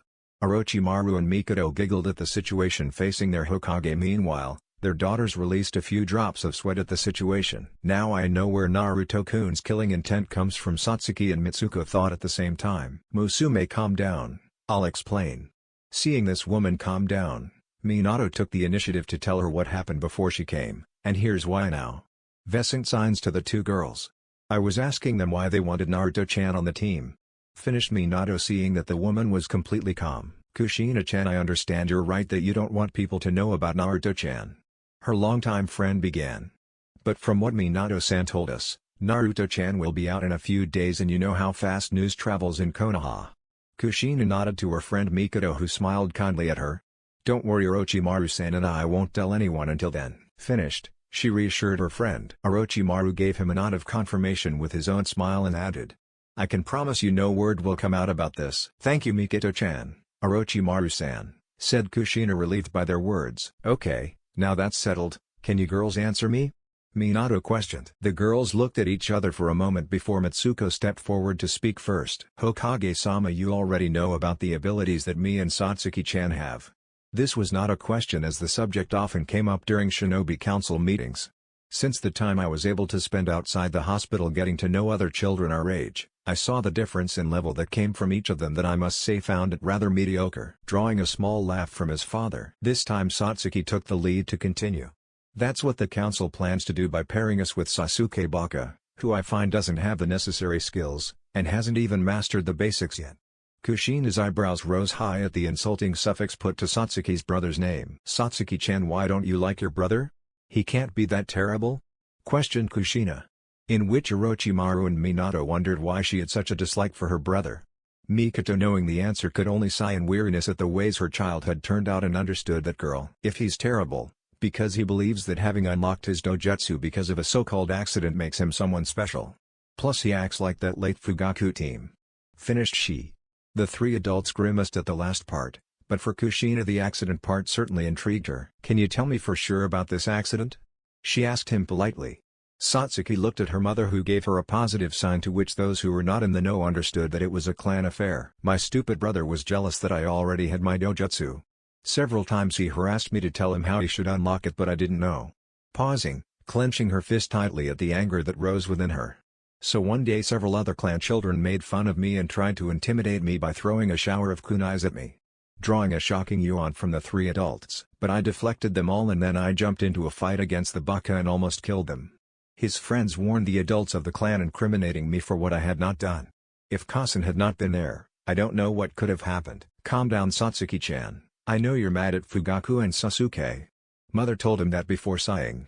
Fugaku had tried to severely punish Satsuki-chan for almost killing her brother, but Shisui's testimony and my intervention were able to prevent the situation from escalating. So this is how he unlocked his dojutsu, Minato said less enthusiastically with a furious look on his face. Mikado-san, I know I can't do anything, but the next time something like this happens again, you can come and warn me. That way I can at least protect Satsuki-chan from her father. Mikado smiled at him and promised to do it if it happened again. I knew you didn't have a good relationship with your husband, but this bad, said Kushina sadly towards Mikado, who gave her a sad smile. Can we get back to the topic at hand now? Satsuki told them, annoyed where the conversation had turned. Everyone nodded at the young girl, seeing that this was a painful subject for her. Kukaku here is a girl who likes not to beat the bush. Orochimaru now had greater sympathy for this girl's friend, understanding that life was not as rosy as he thought. Seeing that the advisor will soon have us take the tests with those of this year. It was said that with the imminent discovery of Naruto-kun, that he could be our team member that we are missing. Moreover, you would find no other prodigy greater than him in all the history of the village. Mitsuko told them. Intrigued more and more, both parents present by the abilities of the child. How powerful is he that you would praise him? Asked Orochimaru, with his interest growing more and more by the mysterious child. Minato, Kushina and Mikado also leaned in to hear the girl's response. As Tsunade had warned them that Naruto liked to hide his abilities until he presented them. Let's see. Naruto-kun already has great mastery in the element of lightning. Satsuki told them. Receiving a nod of approval from the Sannin, and a nod of disbelief from Mikado. Minato and Kushina, already knowing this mastery, were not surprised to know that her best friends knew this ability for the element of lightning. He is also very talented in the arts of Fuinjutsu. As he was already starting the adept level a few weeks ago, said Mitsuko to Kushina's greatest happiness that her son was a prodigy in their clan's element. Minato wore a proud smile as he and Orochimaru hissed at the child's growing skill numbers. Mikado's face of disbelief only grew stronger by the minute during the girl's explanation. His study in the medical branch is also going well. He taught us the vital points of the human body, how to give first aid, disinfect wounds, recognize certain plants that are edible or useful in the manufacture of poison, anti-poison and many other uses. Satsuki thought as she listed what Naruto had taught them during the year. All the adults were now waiting for the girls to finish saying what they knew about Naruto to give an overall opinion about his ability. His chakra control and well. Actually, yesterday I visited him and asked him the question. He told me that he now had complete control of her What did he call that ability? This asked Satsuki, no longer remembering Naruto's words too much as she was too focused on the luminous veins which had appeared on her friend's body. Blood vein. Mitsuko replied with a look of irritation at her friend, drawing glances from the adults in the room. Yeah, that's it, blood vein, perfect control of the network. Replied her friend happily in a carefree manner. This time the adults could not hide their curiosity and asked what this ability was. Excuse me, girls, can you explain to us what this ability is? Asked Minato. The rest of the group looked intently at the girls for the upcoming answer, wondering if this was a new Kekai Genkai or just a new technique. According to Naruto, blood vein is a bodily ability that can act on one's emotions. An example was the mastery of the element of lightning, which was not natural.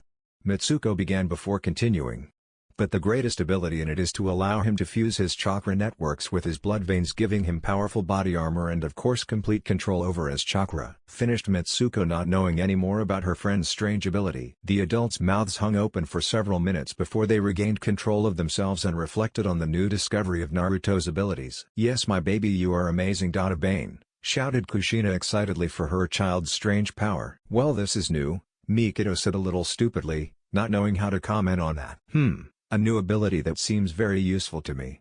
We might think that it has other uses that could be useful," commented Orochimaru in thought. "I think the best for now and be patient to learn more in the future, Orochimaru-san," Minato told him also in thought. Orochimaru nodded and was now excited to meet the child. "But first, girls, how do you plan to get Naruto-chan accepted into the shinobi force?" Staring at the girls in front of him who were smiling mysteriously. "If I remember correctly, Tsunade-san told me he wasn't interested in becoming a ninja," Minato finished saying. "Well, let's just say we have what he's interested in." Satsuki replied with a smirk. "Hey, this is?" Kushina questioned, wanting to know what might interest her child, always happy to learn more about him. "The world, of course. He dreams of seeing new landscapes and learning a lot. The chance to become a shinobi will allow him this chance, and what's more, he also wants to learn more about medical techniques," said Mitsuko. "But according to the laws of Konoha, he would then have to work at the hospital as a medical ninja to have this privilege. If he wants to gain experience or have a decent teacher in his future position, he is obliged to become shinobi," finished saying Satsuki in a very happy tone. The adults give them a sign of confirmation, understanding their reasoning. "Ha-data bane Minato koi, look at the time, we have to quickly join the girls at the hospital to meet Naruto-chan," shouted Kushina, surprising everyone in the room before Orochimaru and Mikado heard this. "Well, would you mind letting us meet the Kukaku child?" Orochimaru questioned, but instead of the parents it was Mitsuko who answered that question. "I don't think it would bother him, Tazen. Naruto-kun is quite open and sociable like no other." Leaving both parents in doubt, "Are you sure that Tsunade-san warned that yesterday Naruto-chan seemed to be acting more shy and embarrassed?" Kushina asked her son's friends. "Yes, last night we were there, and the cause was that Naruto-kun almost got caught again by exposing his blood vein ability. The first one was us by chance," Mitsuko said to them blandly, followed by a laugh from Satsuki. Trusting the girls, Minato accepted their presence. "Okay, now let's head to the hospital. The girls must be impatient," he said to the groups in front of him. Locations: Konoha Hospital, Naruto's room. Time: October 7th. 11:50 a.m. Naruto stared at the clock worriedly for 20 minutes that normally his parents should have come to visit him. He prayed very hard that the girls would not tell Tsunade about this ability, as he wanted to surprise her, hoping he could become his student and learn the medical art with his patient as he loved it. Temporal flashback: October 6th. 10 a.m. Naruto, after waking up, decided to check this player ability, but quickly realized that it was bland if he didn't change the characteristics of this ability. Making a decision, he then asked his new Zanpakuto for advice. "Sharon-san, can you hear me?" Naruto asked in question. "Yes, Naruto-sama, I can hear you. What are your wishes?" Sharon answers him. "Could you advise me here? I'm disappointed with my player ability. It only shows me my special ability, title, class and some other mundane information," said Naruto, sending a mental image of this ability to the dragon. Sharon, looking at the simple utility of the ability, understood his master's disappointment at it. Think about what he could do to make her more interested. After a good amount of time and choice, he gives her suggestions for what she could do. "Yes, Naruto-sama, I see the problem and I may have an idea that you might like." Feeling his master listening closely, Sharon continued. "In my original world, several humans play what are called video games, in which they play a fictional character who must complete quests and gain strength to achieve their objective." Sensing the excitement of his mounted master, he continued in this line. "Why don't you visit my old world and try out some of its games, then you might decide to add some new features that will further your own Naruto-sama player ability."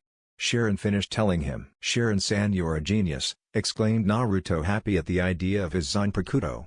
A loud growl of approval was heard in Naruto's head, showing acceptance of the ancient sacred dragon's compliment. "Well, today is the 6th, so the girls will come around 8 p.m. to visit me. If no one hears me until then, I could say that I wanted to be alone." Nodded at his own words, Naruto opened a portal with Sharon's help before disappearing. Locations: World of Dragon Ball Z. Time in this world: 1 month after this first visit. Naruto lands in a forest facing as far as the eye can see and chooses the air route as a means of transport to find an advanced civilization.